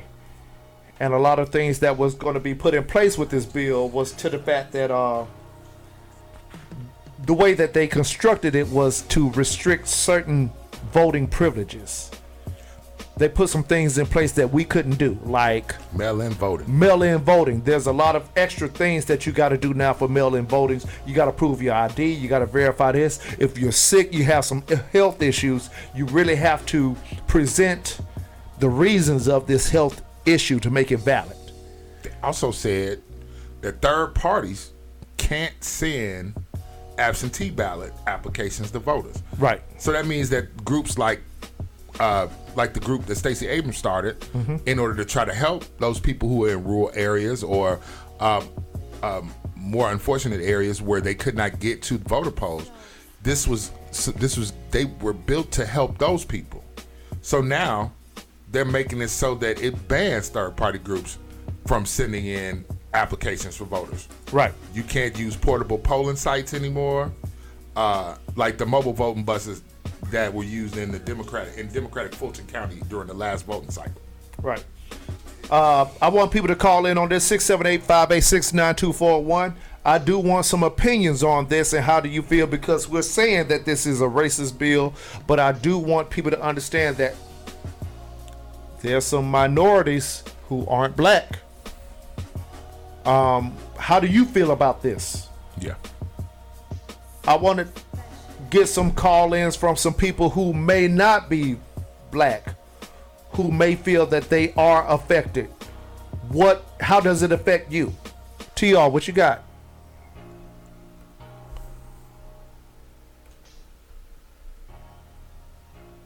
Hold on one second, TR.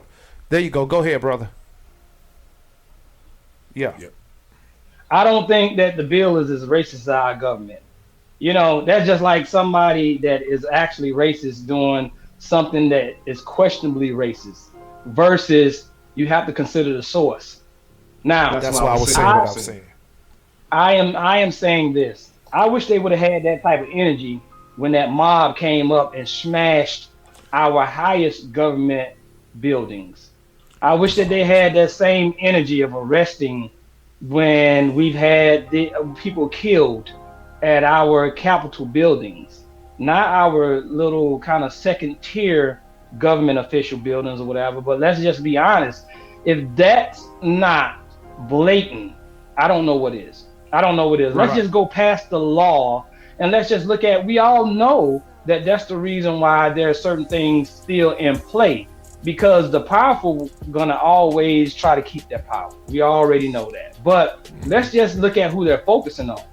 They're scared of something because of the way that they do what they do. Like what you just said, D, signing that bill behind closed doors. Like you said, Dr. Evil, why would that even be a thing? Why would they have, look, I'm gonna tell you just like this. Just like when you have badass kids growing up and that's your damn house. I would take all the hinges off the doors. Why would there be any doors in the entire Capitol building or any kind of government building? Transparency should start there. And you know, I'm speaking metaphorically, of course, but I'm saying that they should always be transparency. Why? Because I voted for you to represent me or to represent the masses. I didn't vote for you to get in there and do something as an individual thought of your own. Dr. Evil? Genius. I completely agree with what TR just said. I will add this though. And this is the thought that when we went to commercial break, I took some time to think about this. And the quote just kept coming back in my head. Those who forget history are doomed to repeat it. And we saw during the civil rights movement, we saw after the riots in LA, we saw after Trayvon Martin's murder, George Floyd's murder, you just keep seeing the people that want to hold on to that power by hook or by crook. They don't seem to think about the fact that the history books will show these kinds of things. And when you're seen on camera arresting someone who's knocking on a door after what we just saw on January 6th. This is my point.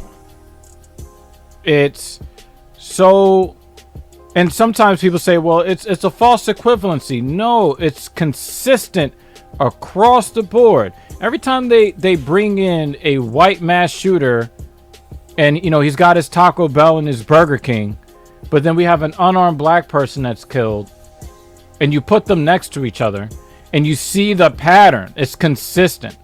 So this is just another link in the chain proving that what they're doing, yes, is more than just racism, because there's classism involved in that as well. Yes. Right. But it's so blatant that even in the language of how they wrote the bill, it was targeted at a very specific group of people that vote a certain way. And that's what bothers me. I thought that they had some sort of moral backbone when they stood up to Trump. But then they were like, well, in order to get our people to vote for us again, we have to rig the game in our favor. Because if we let everybody who's legally allowed to vote, then we don't have any power. And it's just ugly. That's just the word that keeps coming back. It's just really, really ugly business. Right. And a lot of other things that's in that bill is small things like they can't give you water in the voting line. Now, y'all know who we are as people. We get deterred very easily. So if you're like, okay, hang in there, brother, here's some water. You can't give me water? Food? That's very specific. I mean, we do want to talk about racism and classism, as Dr. Evil Genius said, but when you talk about certain things that you can't give people to help them at the voter line or at the voting polls, these are some of the things that fall into that make you say that seems a little bit of racist. Just a little bit. When you arrest a woman who works at the Capitol, who just wanted to ask some questions. I just don't agree. I got some questions. And you arrest her, but you got a mob who stormed that bitch. How many people was it? Thousands. And like over 300 arrested? Yeah.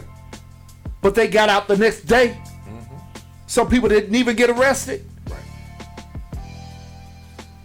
Let's not forget about Michigan when they stormed the state building in Michigan. Let's not forget about that, right? Also, another thing I wanted to address behind what you just said, Dylan, is did you see the reasoning, the rationalization that they gave for not allowing people to hand out sandwiches and water on the line? Look, like take a look at that. And then you can uncover more bullshit in that as well. Mark L, I think this is your thing, because this is my thing. And everybody's know that I haven't been the biggest enforcer of voting. Hold on 1 second. Got it. Shout out to L Connors, DJ L. You do not arrest your agents. But if they don't see you as an agent, you ever watch Agents of S.H.I.E.L.D.? As soon as they wipe you off the board for being an agent, what they call it, blacklisted. You're out of there, You're buddy. out of there, boy. I forgot what I was saying. Carry on, Mark. The rationalization that they gave for why they put that provision in there is because they say that it is a way to affect the way that people are going to vote, to change their opinions while on the line at the last minute. So giving somebody a bottle of water, according to them, is going to make them vote blue. Time out. What? Time out. What? Time out. First of all, there's already laws in place to keep you from campaigning within 100. How many thousand feet? My coaching, how far relationship coach outfit. You took off the relationship coach outfit. You can't even campaign that close to the polling location. So giving somebody a bottle of water, you can't be wearing a shirt that says vote for blue or vote for red. You got to go up there with a plain shirt on. How does water mean Give me a sandwich when shit changes. Give me a sandwich. Water changes shit things. changes. Water is democratic? Listen. The funny thing is that I wish you were too, bro. I know you're not. Oh my God. Here's the thing. According to the AJC, Cannon was charged. This is Georgia State Rep. Park Cannon, who was arrested and forcibly removed from the Capitol while trying to watch the governor sign the bill into law on Thursday. According to the AJC, the Atlanta Journal-Constitution, for those that don't know, Cannon was charged with, quote-unquote, knowingly and intentionally knocking on the governor's door during a bill signing and stomping on Officer L.T. Langford's foot 3 times during the apprehension as she was being escorted out of the property. Now, let me just give you a little thing here. These 3 large gentlemen in uniforms and this little 5'6" woman, you're telling me you're charging her, a legislator who has probably more permission to be in that building than y'all do. Oh, that part. You're telling me this is what you're charging her with for simply trying to ask questions about a law. Well, she's a legislator. Legislation, law, isn't that the same thing? You gotta be kidding me. So this goes back to like I was saying earlier that I'm not the biggest voting advocate. Mm-hmm. I vote when I feel somebody's platform fits my agenda. When my agenda matches whatever they think is that they think we need to work on. Go ahead, Mark L. You got something? No, you're right. Okay, so if we got 2 people that I don't care about, whatever they're talking about, I don't go. So I'm not the biggest. I've heard the lesser of 2 evils. To me, shut the hell up. Because all of these politicians that we know, all of them have agendas, all of them have a goal. Most of this is financially backed. We get motivated. that. Or motivated. We get that part. But behind your agenda, does it fit my concern? My concern for the longest has been. You heard that motorcycle? I thought it was Batman. Might have been the upper room. It might have been the upper room. It might have been the upper room. What did he say? I got it. I got him. Got him. Well, let me say this, because I've been listening to you guys, whatever, and y'all all have great points, and I do believe in what Dr. E was saying. It is a certain amount of racism along with classism, but I will honestly say that there's a lot of things that this government does to us as a certain group of people that's just blatant. It's kind of reminiscent, Dr. Evil, of, have you seen the footage of the white man getting apprehended and they tussling with him in the airport? And he hauls up out of nowhere and says, "You're treating me like I'm a black guy." I've seen that. Have y'all seen that? I mean, Yes, nobody was provoking him. Nobody was provoking him racially. It wasn't, and that's what I'm saying. You know what you're doing. You know what's being done. You just don't say these things. And I think us as black people, a lot of times we try to negate the obvious racism because we don't always want people pointing the finger at us saying that, yeah, you always alluding to race. Play the black card. Be honest with you, there's a lot of issues that are racist because our country started with a racial construct. So how do you get out of that? You label what you need to label, you name what you, and look, I will tell you honestly, I have witnessed it myself of my black people naming stuff that is not racist, and that is where the confusion sets in. But there's a lot of things that we don't even have to talk about. This situation was obvious compared to the situation we just experienced January, and there's nobody being held accountable. Right. For these blatant things.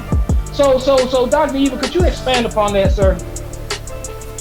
Yeah, I think about how those people they ramble shackled through the U.S. Capitol. Sure. Talking about the federal Capitol. They one of them ended up with a riot shield in his hand. How the fuck did he get that? They're breaking through the windows, right? And they're causing all this kind of mayhem. And they stumped the cop out. And then you compare it, you look at this woman knocking on the door, and the dude only faked like he was giving her a warning.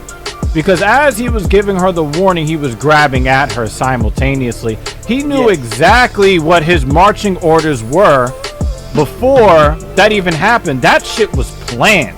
Because they knew what they were doing was going to disenfranchise a large group of voters that are the reason why the person that they voted for didn't get into whatever position that they want to be in. I'm like Dylan. I don't really believe in politics too much, but it definitely does cause me to take a pause and think about what I believe about the political process, because if there really was no value in voting, why would they go this hard to stop people from being able to vote?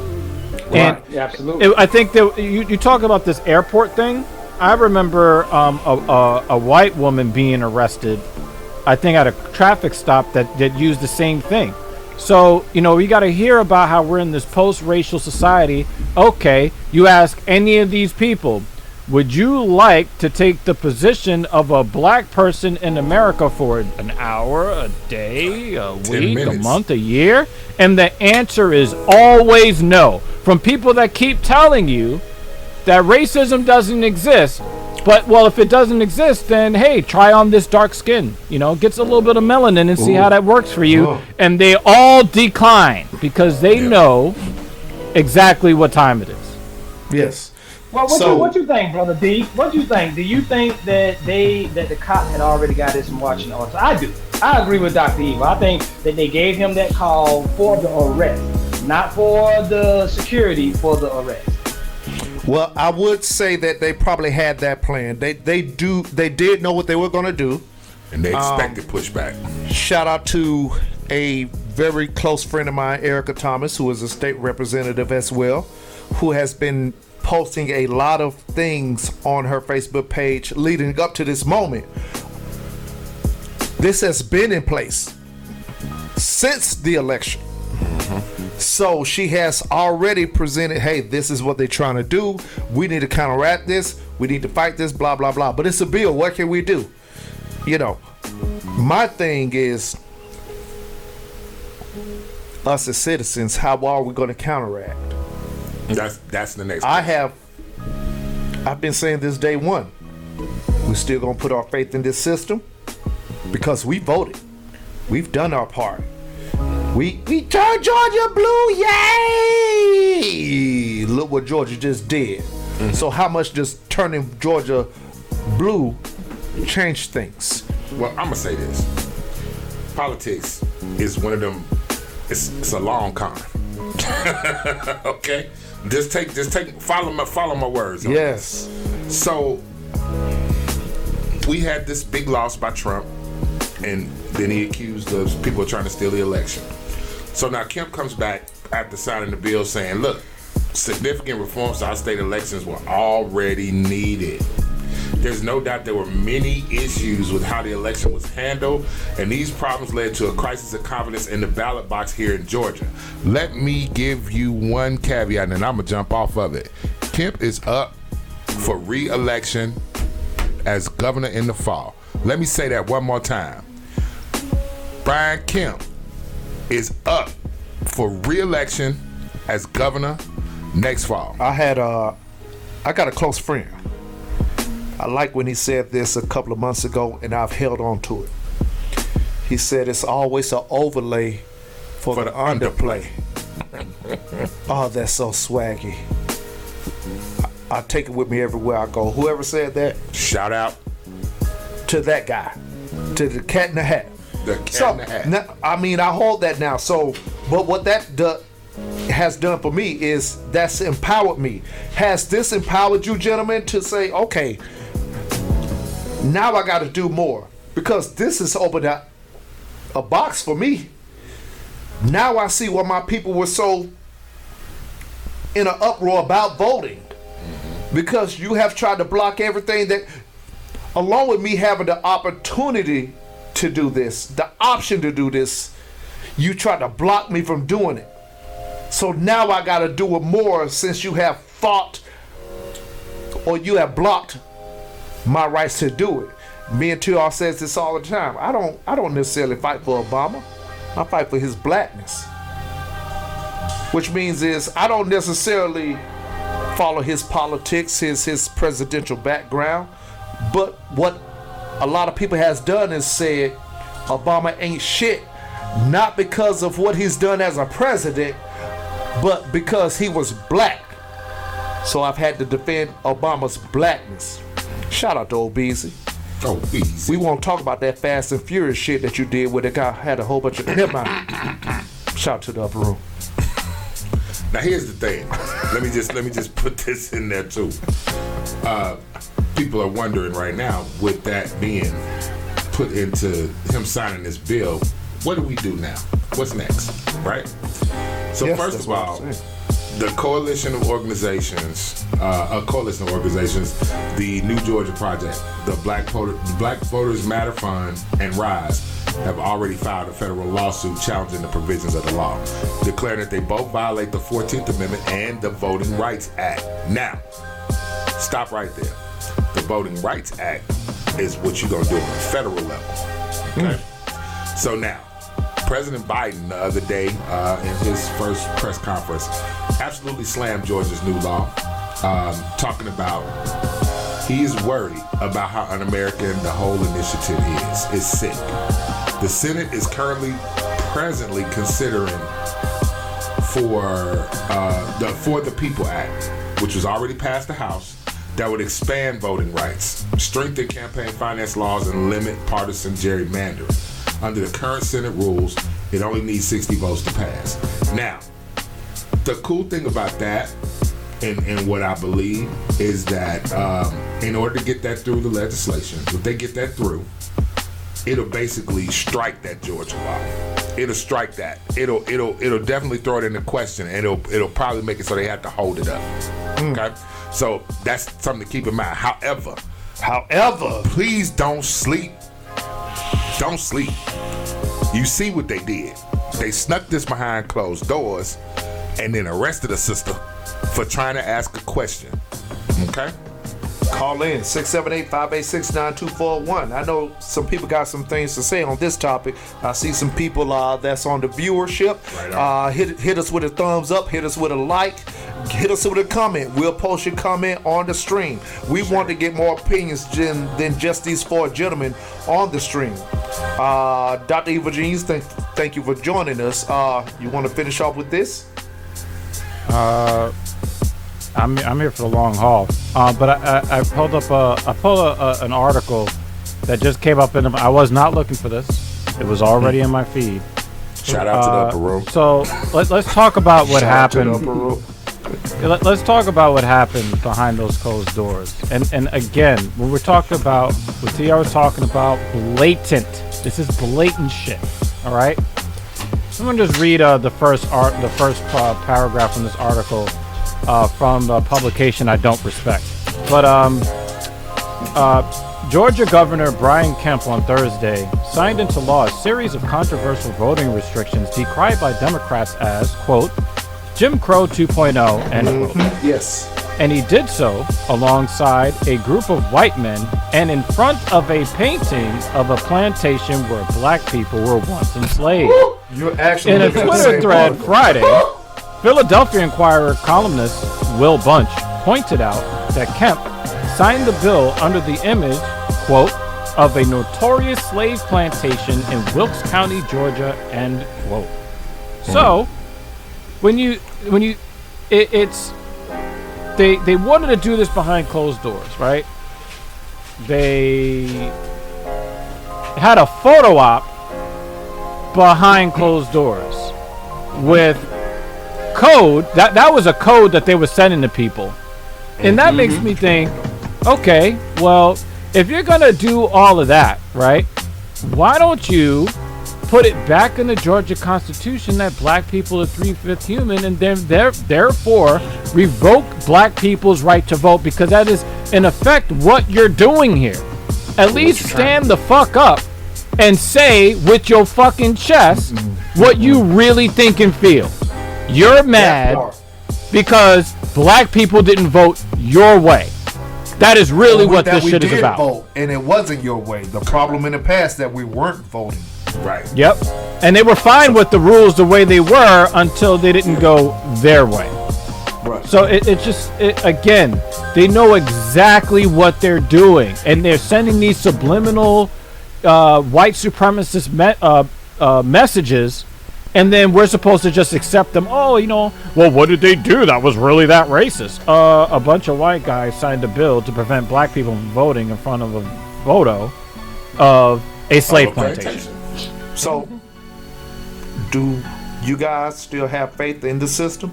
Call in. I want to know if the people online watching has faith in the system. Because what happened is, when we finally got people in office across the board who, well, I wouldn't say we, I would say mostly the other side in this election got people who they wanted across the board. They felt like we all won. Do you still feel that way? That's a good question. This has always been my thing. When are we going to stop depending on this system? Because no matter what we do, a strip of yellow tape will still get put up. Whether it's the lower level, the state, the city level, state level, federal level, things have always been put up in our way. And we're still waiting on that moment for people to say, I care. They're gonna fix it. We're just gonna vote these people in, and these people are gonna change things. I'm looking for Joe Beasley to actually say something. He did. He said a couple of things. He said something, but it's not what you quite wanted to hear. We missed the call. Try to call back in. Somebody was trying to call in. Please call back in. Go ahead. Oh, there's the call.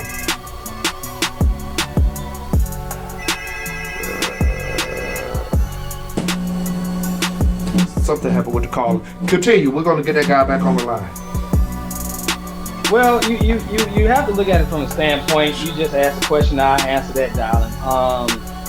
I've never felt confident in our government system. I never will. I don't rely on our government system. I look at the things that I can do personally. I look at the things that I can do as far as the community. I've always said start from the bottom up. Don't start from the top down. And I think the issues that we have is that we're always looking at the top to take care of us at the bottom. And they've never cared about it. That's what I'm saying. I've always said this. You're a fool if you think that somebody's going to spend hundreds of millions of damn dollars to get a damn job that pays them $6 figures. What is their other agenda? They're not going to spend money that they've already gotten in to get a damn job paying them less money. Right. So in saying that, you already know what their intent is. It's narcissistic. Like Dr. Evil said, it's personal. So you can't ask nobody personally to take care of you. They don't even know your name. You're just a number. That's how the birth certificate came into play, because it's a certificate validating who we are or how many numbers we have in our United States of America. So when you look at it like that, understand that you have only documentation. Country is $1. Yeah, if it's enough of those dollars that leave your pocket. I feel you, TR, definitely, when you talk about not trusting the system. And we all have our love-hate relationship with the government complex and the system. You know, we all have our love-hate relationship with them, and it's definitely, there's a lot of deep-seated mistrust. What I will fight for is for those who do put faith in the system to be able to represent, to be able to go and vote, to be able to get to the polls, to be able to get a damn bottle of water for standing in line. I'm saying, if that's what you're gonna do, I think you should have the right to do it. Okay. If that's the promise of quote unquote America, then I think you should be able to do it. That's my point. All right. That's my thought. So this is what I'm gonna do. This is what I'm gonna say. As the relationship coach of today, as the person of the people, of all people, hold up, stop being a hater, TR. I got this. That's questionable. You sound like a hater. Derrick Jaxn. What I say is true today. I'm a truther. I'm a truther. Oh no. I got another book. This dude is on one today.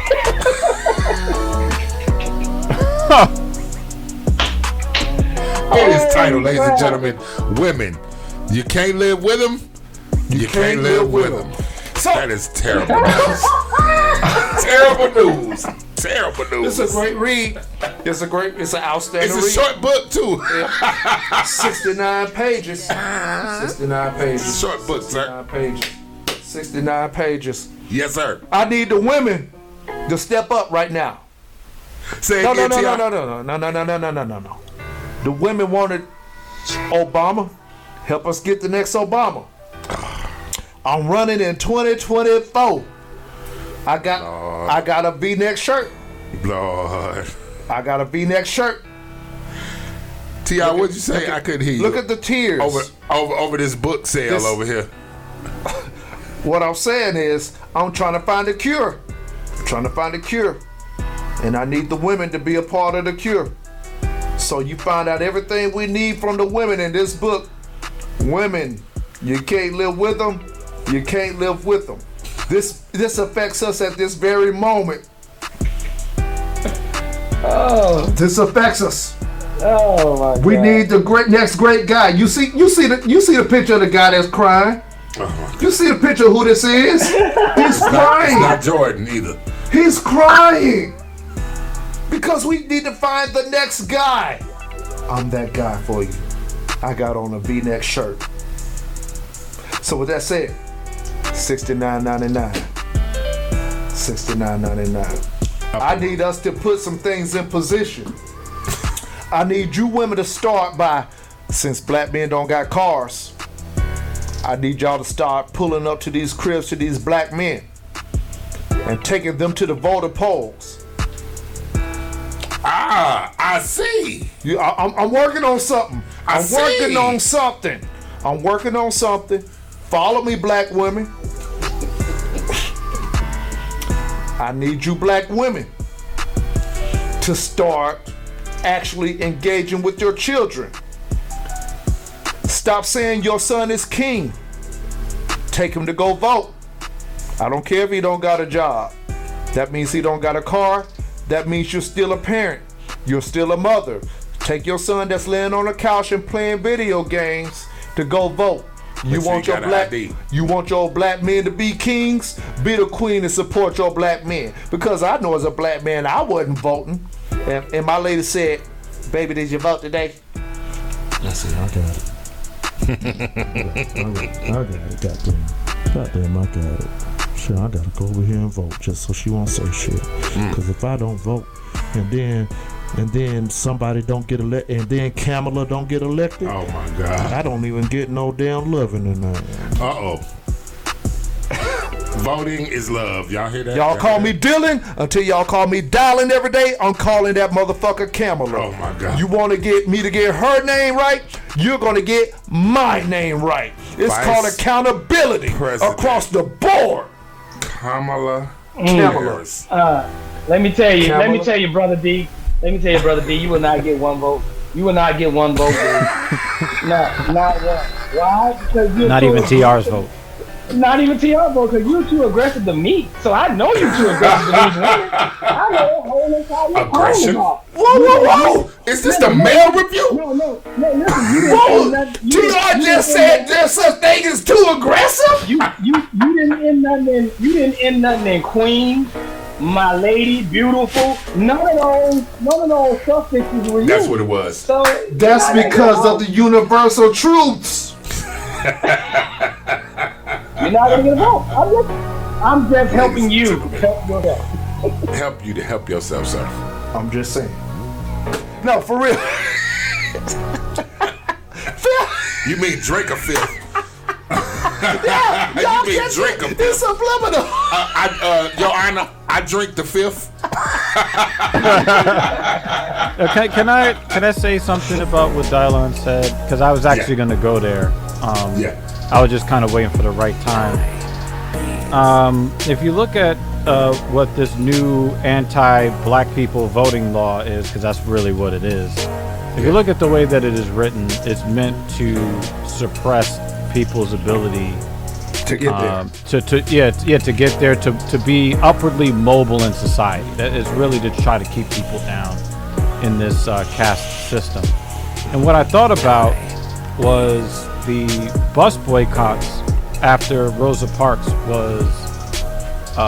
was accosted because she didn't give up her seat to a white man during rush hour. And then if you look at, and this is why I don't recognize the existence of the American Professional Sports League with the oblong object. I don't recognize them because I looked at the bus. I looked at the bus boycotts as the blueprint for how to remind the racial majority that we do have a lot of buying power, even though we make up below 13% of the American population. So what they did was they said, well, this is going to make our lives a lot harder if we don't use the bus system. But what they did instead was they had the carpooling, they had people going out and doing errands for the older people. They made it as easy as possible to get through the hard times of not using the bus system. And what was the end result of that? They got a whole bunch of racist laws changed just off of their stick-to-itiveness of helping out their brother and sister that looks like them and saying, you know what, they're not going to get our money, we're going to find a way. They were galvanized by the anti-black policy. So if you take that same spirit and you say, well, the law says you can't give sandwiches within 150 feet. You can't give bottles of water. You know what? Right. You have an underground code. When people go to stand in line, yo, I was standing in the line. This is my spot. I'm going to go get a bottle of water 300 feet away. I'm going to go get what I need to make sure that I can stand in this line. You know, that's got to be the attitude at this point. Hey, I stand there at a table, you said 150 feet, at 151 feet, and pass out bag lunches. I do that. Well, that's what I was saying. I was putting a little humor to it. No, you're right, though. But it's on us to get around the yellow tape that they put up. Us, as the people that we are, who know how to work the system. The people. We the people. We've been working the system that's been working us to not even be where we are. Correct. We're not even supposed to be this progressed in the world. Correct. Let them tell it. Let them put up the yellow tape that they put up. But we find a way to work the system. Okay, welfare, I see you. Okay, I'm gonna find another child somewhere. Okay, I'm gonna find this somewhere. I'm gonna work this way. This is another way. We gotta support each other. All these carpools we could do.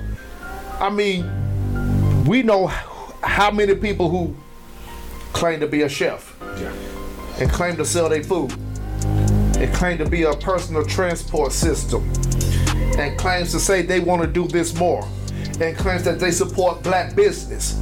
It's time for those black businesses that we claim to support or that we do support that black business to put back into the community a black transportation system. Okay, so voting time, we're gonna pick y'all up for free, half off, whatever. We're gonna get you to these voting polls. Miss Carla, who's 70 years old, who can't get out, or whoever who can't get out, we gonna get you there. That need to be the hashtag. We gonna get you there. We gonna get you there. Huh? I believe that they're more worried and there are more lies that we're not privy to, or they're just lies on top of lies. I think even the 13%. You mean to tell me you got $100, you're worried about $13? You still got $87. You can't lose that $87 damn dollars trying to worry about $13. Well, so even understand that the count of population, I think, is off and wrong and fucked up. Why? Because they're becoming extinct species, brother. Exactly. Well, they're telling us that we're lesser even by the numbers that they don't believe in. Their actions aren't showing you that they believe that those numbers are that. So you're telling me that America is Derrick Jaxn? Numbers, baby. Numbers. Because if I cheat on only 2 women, it ain't called cheating because they cancel each other out. Ladies and gentlemen, this is terrible news. Terrible news. This leg talk right here, bro. Leg talk. Lord, is we in overtime again? Well, we started in overtime. Oh yeah, that's correct. Yeah, we started late. Yeah. Hey, shoot, everything's off right now. Yep. We freestyling, free balling once again, y'all. Marty, welcome to Free Ballin'. Free Ballin' is our segment of Yale Radiocast, the Mail Review, where it's randomly anything you want to get off your chest. Oh, Dr. Evil Genius. He was like, this motherfucker. Yeah, I'm gonna get this off my chest. You know, people revealing my government name. You know, while I'm on the show. You know what I mean? Like, what the fuck is that about? There's some snitches in it. It's some snitches in here. Dry snitching. There's some snitches. Hey, you just said the editors are gonna be at work tonight, didn't you? He gonna be at work. You said you gonna put him to work. Oh shit! Nah, I want to say that this experience has been like I've been looking forward to co-hosting the show with you guys for a while because I respect all of your perspectives, and it's like sometimes I watch the show and I'm like, damn, like what would I have said in response to this or response to that? And I think that you guys cover so many topics from so many different facets without attacking each other. And I believe that there needs to be more spaces. What are you talking about? Yeah, there's got to be more of this kind of conversation going on. And I feel like your platform needs to grow, because this is kind of, people may not understand it, but they need to see more of this from all races. All races can benefit from watching the show. Both genders can benefit from watching the show, to understand how to properly engage in discourse. You may partially agree or mostly disagree or whatever it is, but there's a way to address all of these touchy subjects and still remain respectful, still remain friendly, and I think you guys do an excellent job of that. That's cool, man. And you know what? I'm gonna tell you, Dr. Evil, it usually works when people are not from Pensacola, but when they from Pensacola, it be a whole lot of parking lot action going on, bro. I mean, it'd be like after the show. I'll see you after the show. Wow. Crown Royal be involved too. I'm just saying, but that's great. I do like where you went with that. Hold up, we got somebody online. I called him back. Hey. Hello. Hello. Hello. Hello. There we go. There you go. How you doing, ma'am? I'm fine, sir. So, oh, you such a hater. I'm fine, sir. Okay, so you called in. We were just calling you back. You know, I felt the need to call back. I felt like I could call you back. You better have called back. I felt like I could call you back and give you some great relationship advice. Oh my God. I got on a tight shirt. Well, Colin, what is your name? What is your name, Colin? Like I don't know. What is your name, ma'am?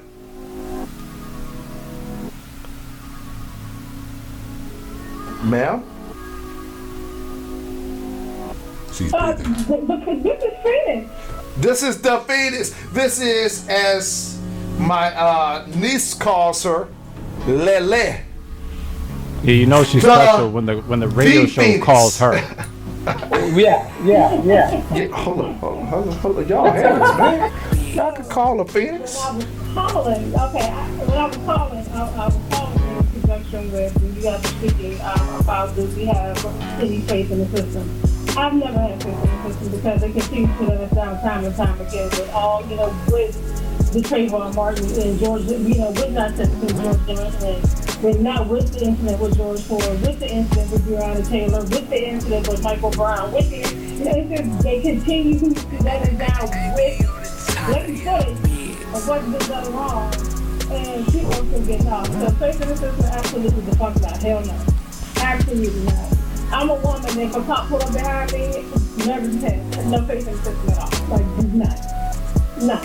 Okay. Marcus? None. Now, Derrick Jaxn talk ass. Uh-oh.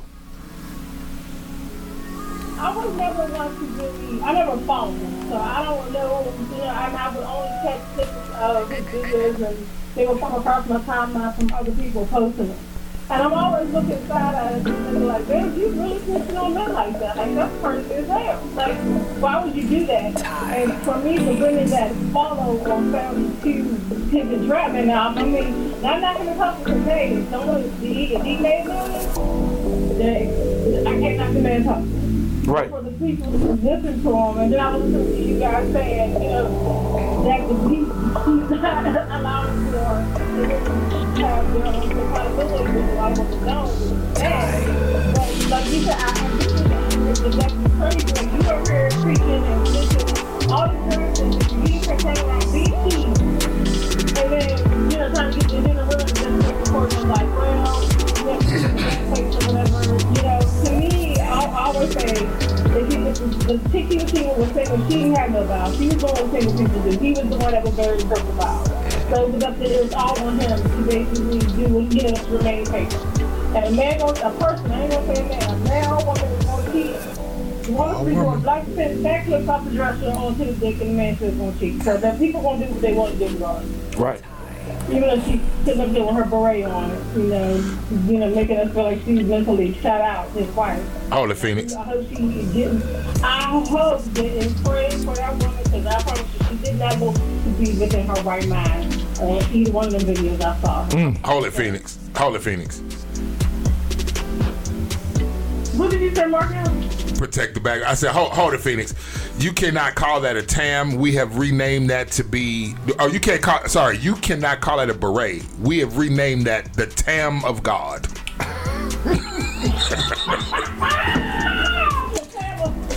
The Tam of God. Trademark. I'm gonna let y'all hold that one for free. But no, you the Tam of God. That is correct.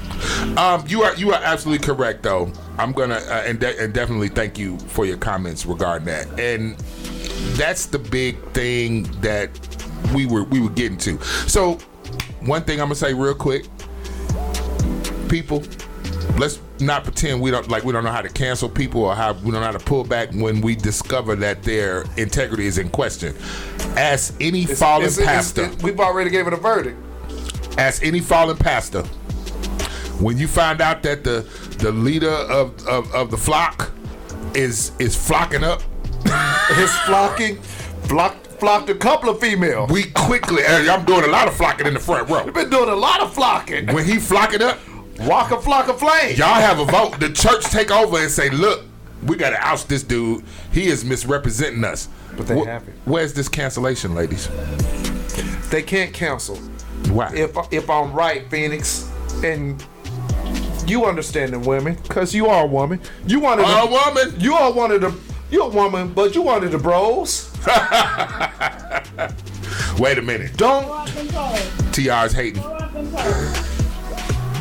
Don't women have an obligation to themselves as a coalition to stick together and stick behind the points that they pull out, whether they're right or wrong? And don't they say, men, why don't y'all police y'all own? Well, I'm not talking about the policing their own, but how often do women want to admit that they're wrong? Phoenix, go ahead and speak on that. Never.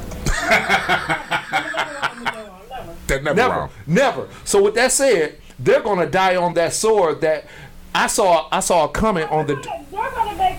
They. Yeah, they're gonna make 1,001 excuses. See, she said they. His following. She's not a part of that. Women that follow him are going to come up with 50 11 excuses about this man. And like I said, he's the biggest narcissist I've seen. Like anytime you critique your own guy, and she knows me. Phoenix, you say he's the biggest narcissist, and you know a Gemini? Hold up, nigga. I've been knowing him now for 4 years. Bless his heart. Nigga, you call me a Gemini, and your sign is Cancer. And my name is Larry. Your sign is Cancer. It is. The worst disease of the world. Anyways, my bad. I had a moment. Calm down, sir. This nigga's a Cancer, literally. That twin came He's in. literally a Cancer. That twin came in and ruined it. I came in and ruined it. Oh. He's literally a Cancer. Thank you for calling in, Phoenix.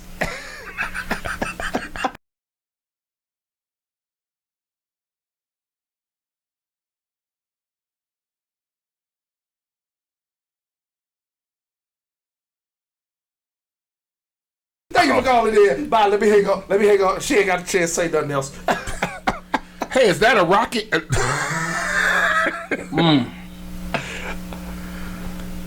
Y'all go all right, ahead.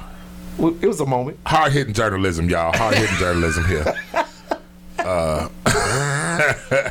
So let's finish off with this segment before we go to a final break and come back with the Women's History Month dedication for me.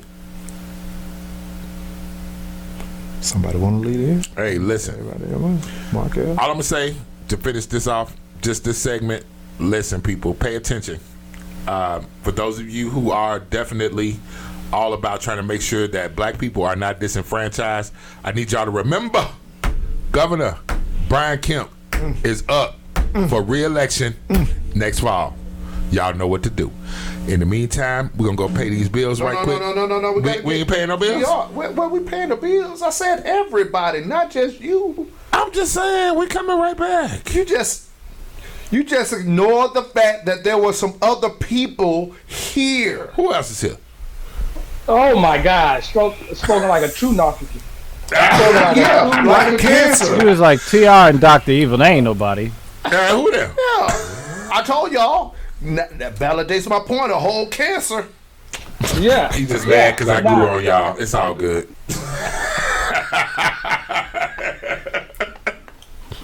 What I would say is, as far as bouncing off of Dr. Evil's statement once again, I will say that, brother, we appreciate you being on the show today, and we're trying to get it out. We're trying to get this message out, and the best way we can get to have the conversation is people like you. You're way up there, up north or whatever, and we appreciate the time that you spent with us on this show, my brother. We really appreciate it. Fellas, can we get a round of applause for Dr. Evil genius. Hey, man, it's been a pleasure having you, man. He's not so evil. And I'll say this, we have way more Dr. Evil. We have RTV, which is showing our concerns about black youth, our community, acknowledgement. We have somebody coming on, as a matter of fact, Billy D. Williams, next weekend of Accountable Youth, telling us about his updates or whatever. He's had city council meetings with lawyers, judges, sheriffs, police chiefs, and stuff like that. It's a really fine view as far as video that we have on RTV, and we're just gonna have a financial segment on Yale Entertainment /RTV called Financially Speaking. Is putting us in power of our finances, putting us in power of our community. So once again, Dr. Evil, we thank you, man, for the kind words, and we can't do it without people like you, man. So, spread the word, help us help you, even, because let us know how to reach you on your stuff, bro. All right, yeah, I'm just gonna play off of one thing that Mark said about Brian Kemp. I feel like I got to make this point. I don't think that the governor of Georgia really did all of this because they believed that there was any kind of fraud happening in Georgia. The real reason why he was in a hurry to sign this bill is because he knew that the reflection of people's dissatisfaction with how Donald Trump conducted himself was going to fall on him. Those same people that voted in the general election would then be voting again when it's time to decide whether or not he is going to stay in the governorship. So he looked at that as a damnation of how he's run the state of Georgia, and he's trying to keep his own power. So if you know that is what he's trying to do, then you have to make sure that you get out there double time, bring your own fucking water, bring your own fucking sandwiches, so that when it's time to get rid of him, there's nothing more that can be said. Go get your driver's license, go get your social security card, bring a blood sample. I don't know, bring one of your kidneys in a fucking refrigerated container. Any information that they could fucking want to use to try to disenfranchise your vote. You know what they're trying to do. You have enough time, and you know this. You have enough time right now to fix all the shit that they're trying to break, so that when you go to the polls, they still can't beat you on bullshit.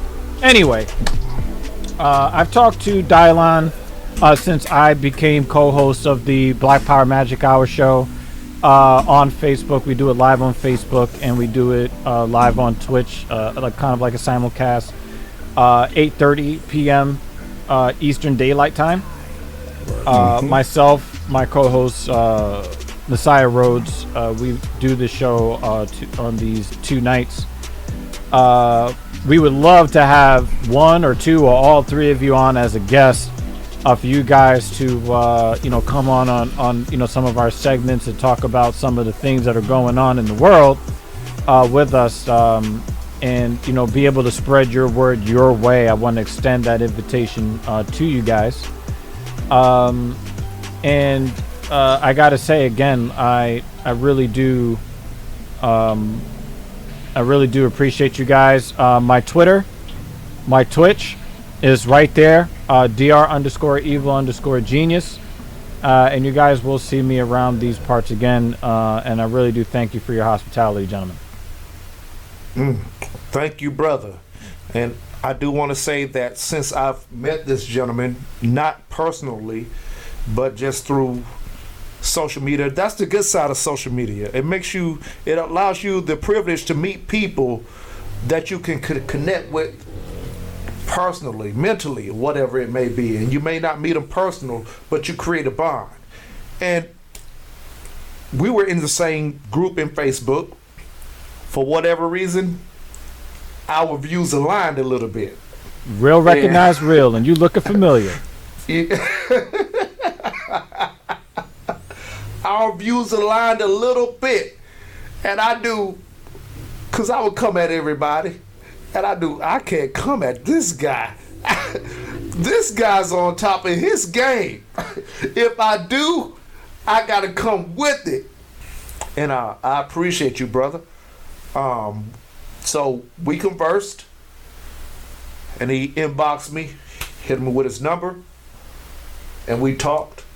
And he had told me about him starting his podcast, or joining onto a podcast. And at that time, I was resurfacing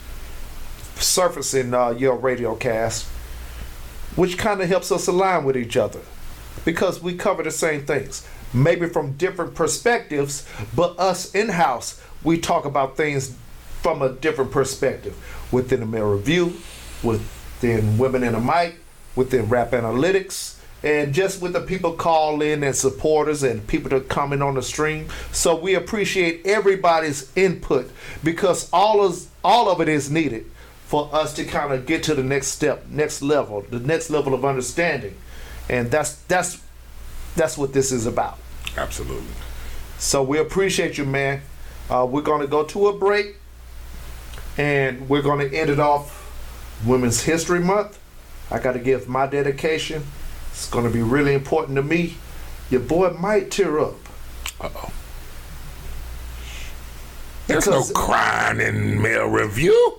But as a relationship coach, I'm just saying you got to be in tune with your emotions. Oh, no. Well, you are wearing Dallas Cowboys. That's Dylan Jackson. We'll be right back. You know I can mute your whole mic. You know I can mute. Ladies and gentlemen, Mark L will no longer be on the Male Review right after this commercial break. But before, we got the books.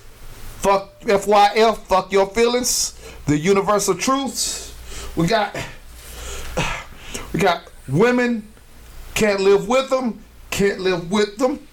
And that is a true statement. Nobody has even argued that one. Okay. And the 69 love laws. I just want y'all to know, all for $69.99. And if you get all of the... There's a new one coming too. The fuck them kids. The fuck them... Don't get out of the way yet. That's toward the end of the season. If you get all 3 books... We're throwing in TR's book. Shit. Dot.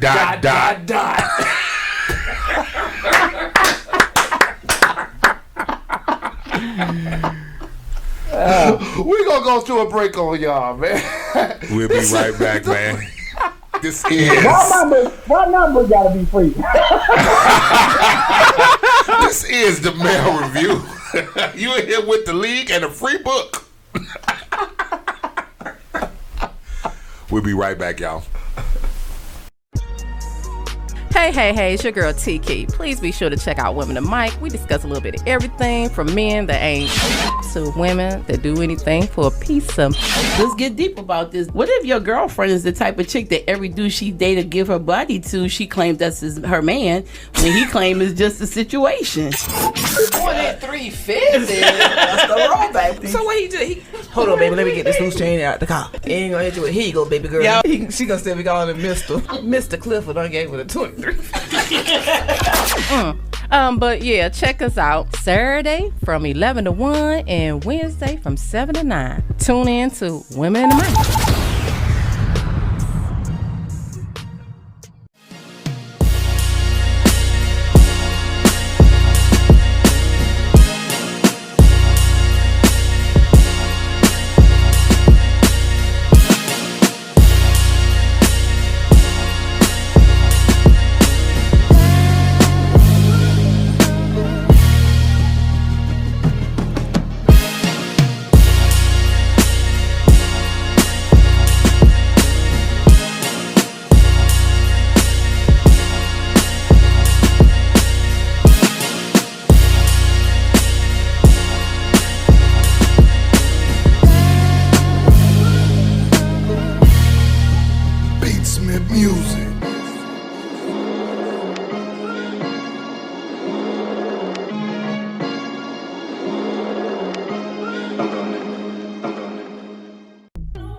Hey, thank you for tuning in to Yale Radiocast. Listen, business owners, people that are entrepreneurial in spirit and need to get their business out there, contact Yale Entertainment. We will advertise your company. We will advertise your brands with a listener base that covers the globe. We offer a variety of packages at affordable prices. Call us at 678-586-9241. If you need to email us, you can contact us at yaleent1@gmail.com. If you need to get your business out there, contact Yale Entertainment to get the business.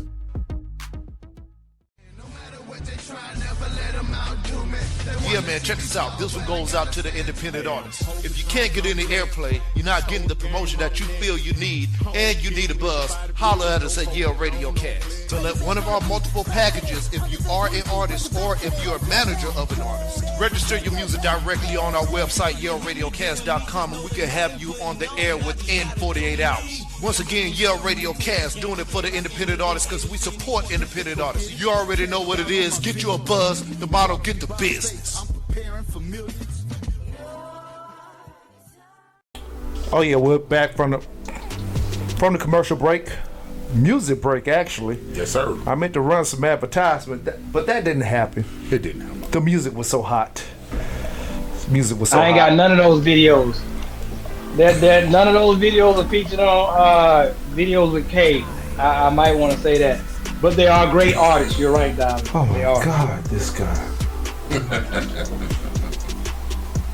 Dr. Eva, did you know that we had a show called Videos with K on RTV on your There is 5-6? Where we debut independent artists with hot videos like what he just showed. Now, mind you, I don't have none of those videos he just showed. You know what I'm saying? But we have videos. This dude. This guy.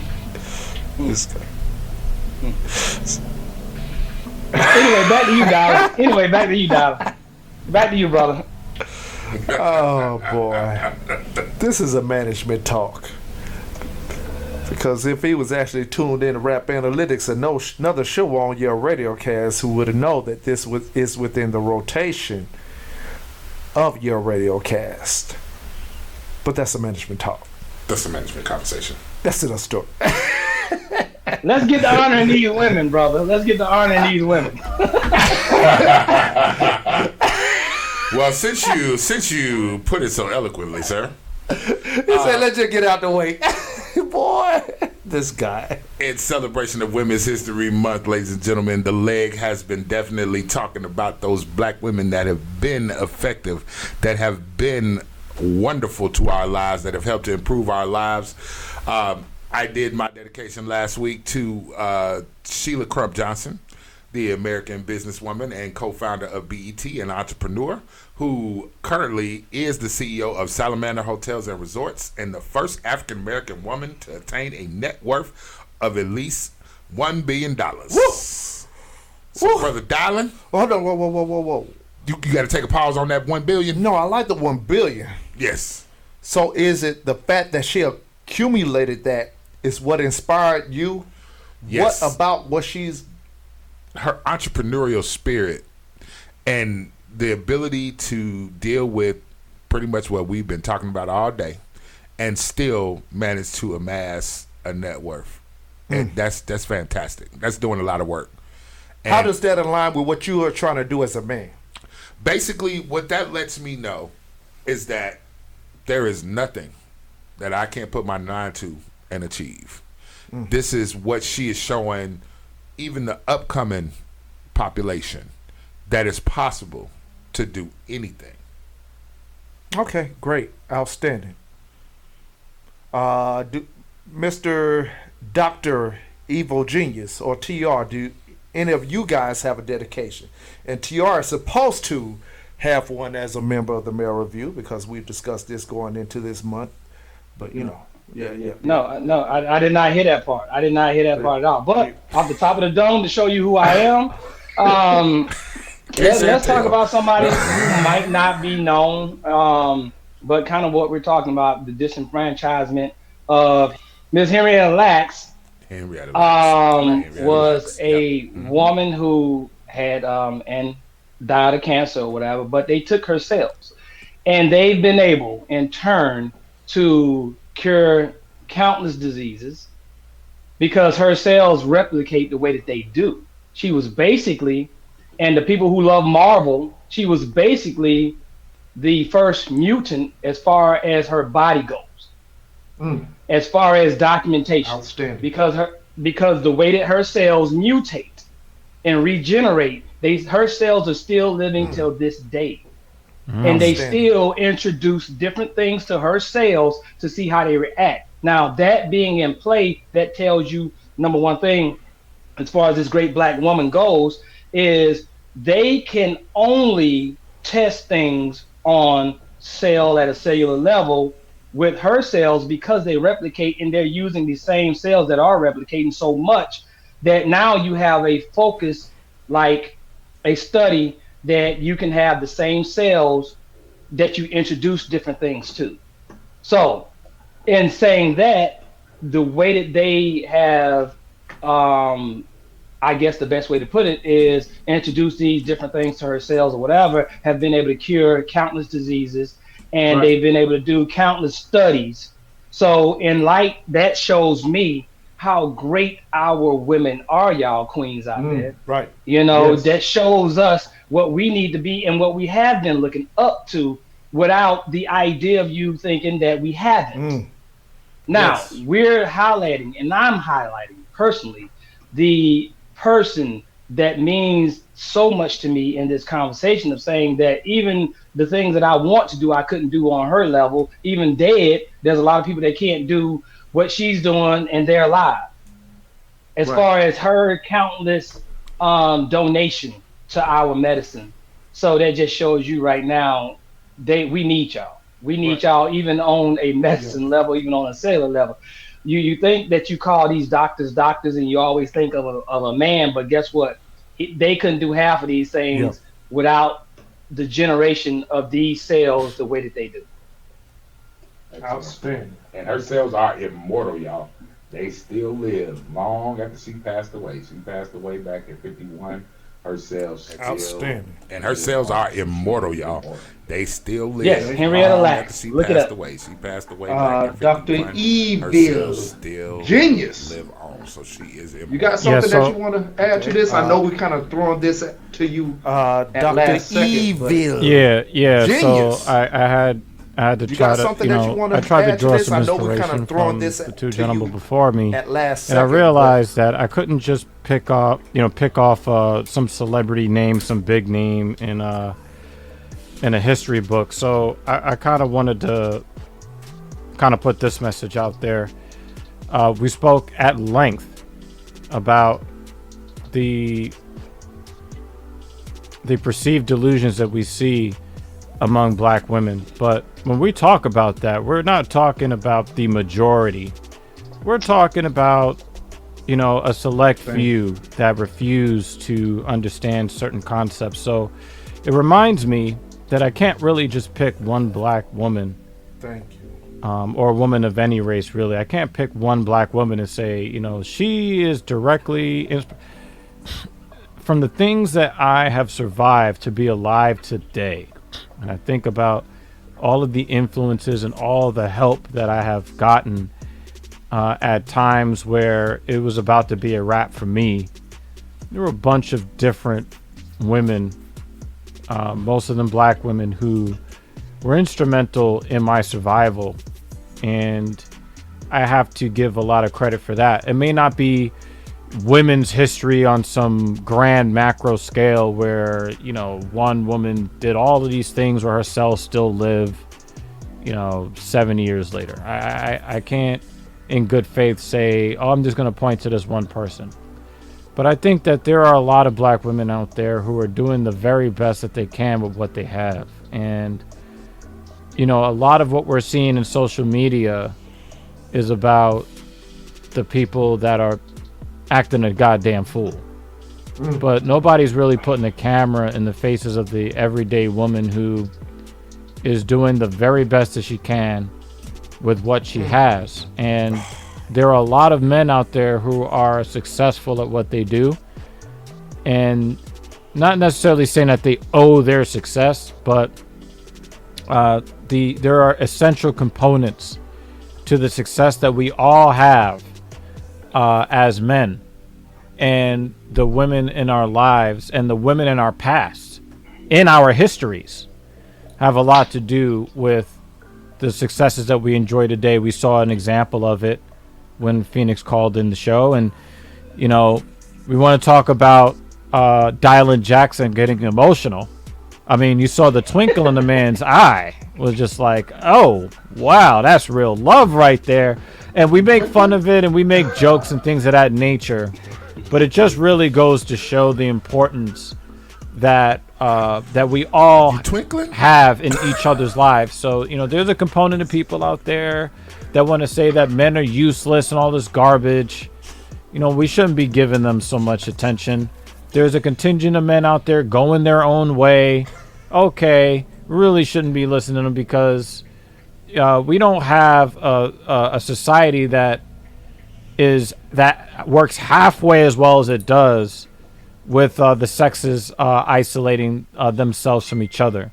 So I just kind of want to just shout out the women in general who don't get any attention, the people that don't get any press, that are out there helping society be as decent as it possibly can be under these circumstances. Outstanding. Wow. Wow. Thank you, Doc. That was great on the spur. Appreciate that. And that leaves Dylan in the building. As your relationship coach. Oh boy, here we go. I got on a tight shirt. And you twinkling. Yeah, I did For not the know I first was time twinkling. ever on a male review, a male is in here I don't twinkling. think it was a twinkle. No, Dr. Evil said it as soon as it happened. As soon as it happened, he spotted it out. Did you not, Dr. Evil? Yeah, absolutely. You know, it's the power that I yield. The power that I yield to mute people at any moment. I love this new technology. Yes. Negro It's technology. outstanding. Negro technology.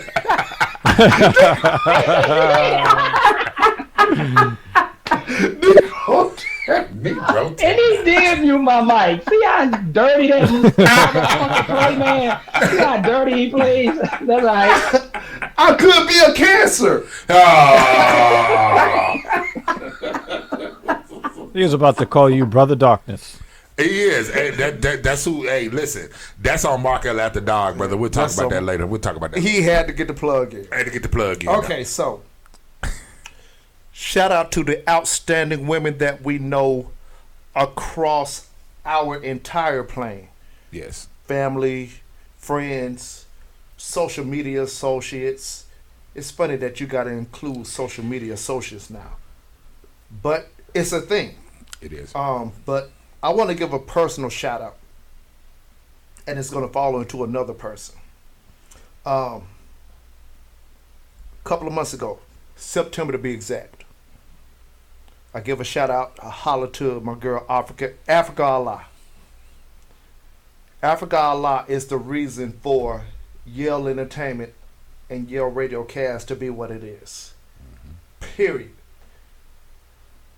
All I knew coming up is that I liked music.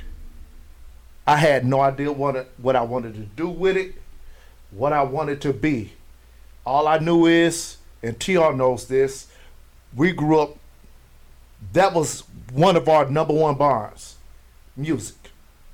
Okay, so me, him, Eldrick Connor's on the string, our other brother, that bonded all us together. TR as a musician, L as a DJ. I had no idea who I was going to be. You know, I like music till I came across this one woman.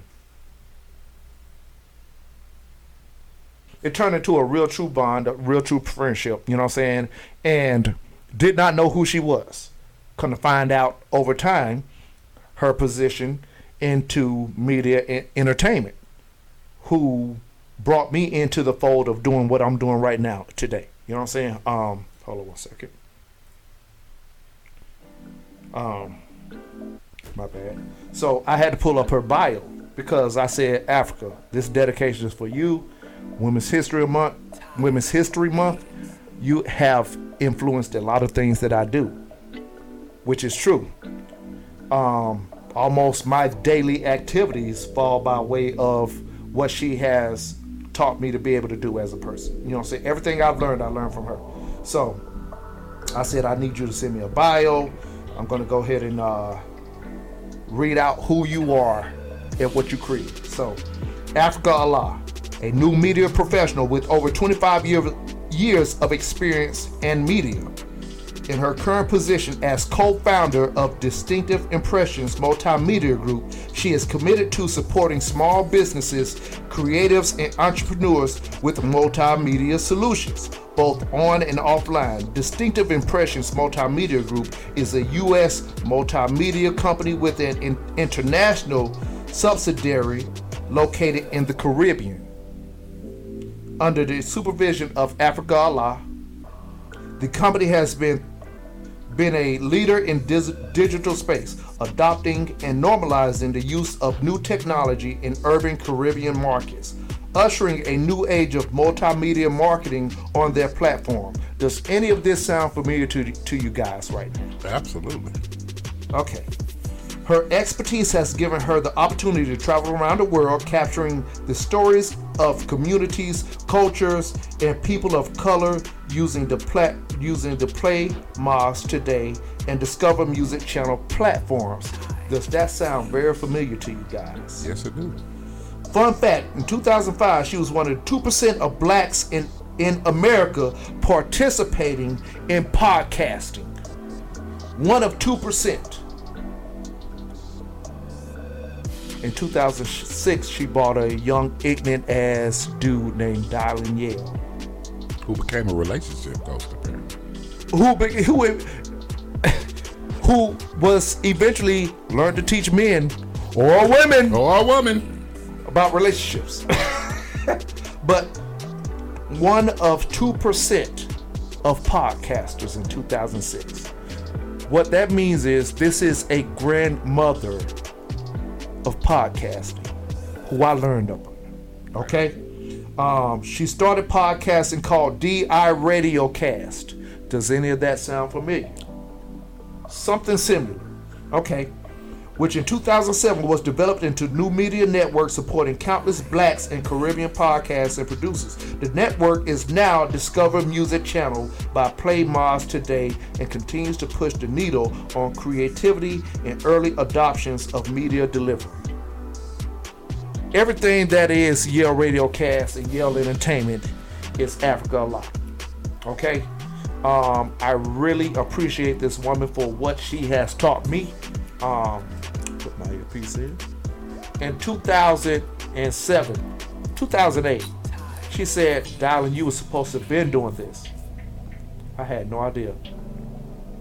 So now I'm doing this with the brothers that I have at hand. I'm doing this with the people aside of me. Shout out to Women in the Mic. Shout out to Rap Analytics. Shout out to everybody else who supports your Radiocast. I'm doing this. Thank you to Africa Allah. Absolutely. Thank you, Africa. That is the business side. Personal side, shout out to the women I know. All of y'all are outstanding. Period. The end. Thank you. Allow me to be your relationship coach. Oh, my God. So with that said, ladies, look. Allow me to teach you to be a better you. Okay? You've taught me. Let me teach you back.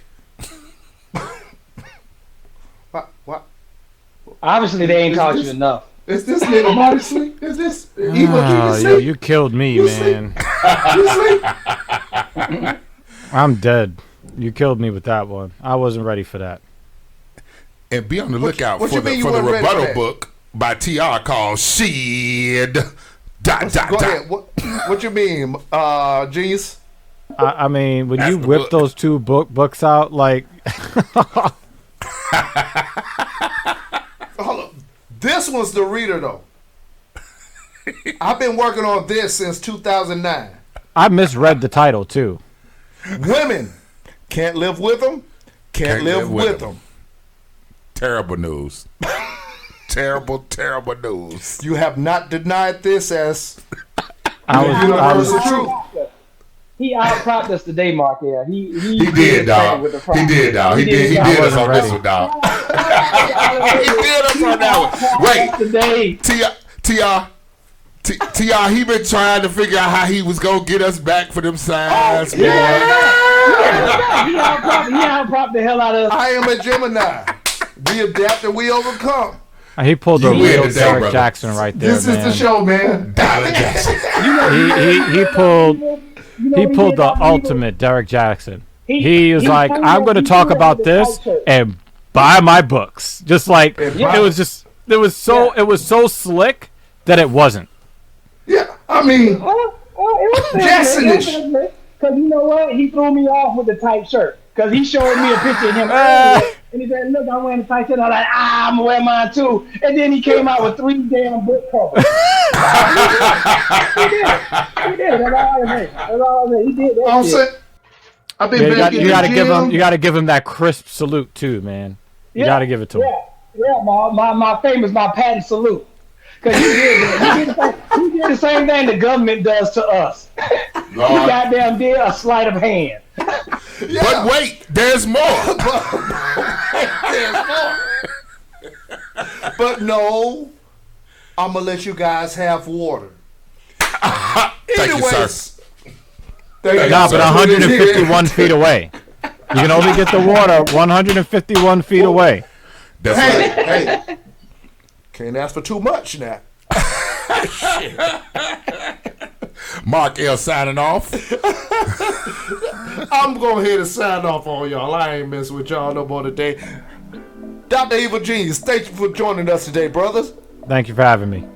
TR, I'm going to let you sign off, man. Y'all check us out at RTV. All y'all got to do is go on your Fire Stick, go to the home screen, go to search, type in R_TV, and you can look at all this content. Dr. Evil, you're going to be on there. You best believe that. This show is a fucking monster. And you can sit in your living room and tell folks, look at this. Look at this. Look at all the rest of them ugly dudes that's at least a 2. And I'm a 4. So, I mean,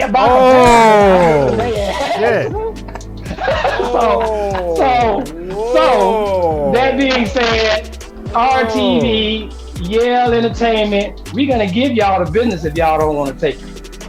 Okay, then. Holla. Yale Radiocast.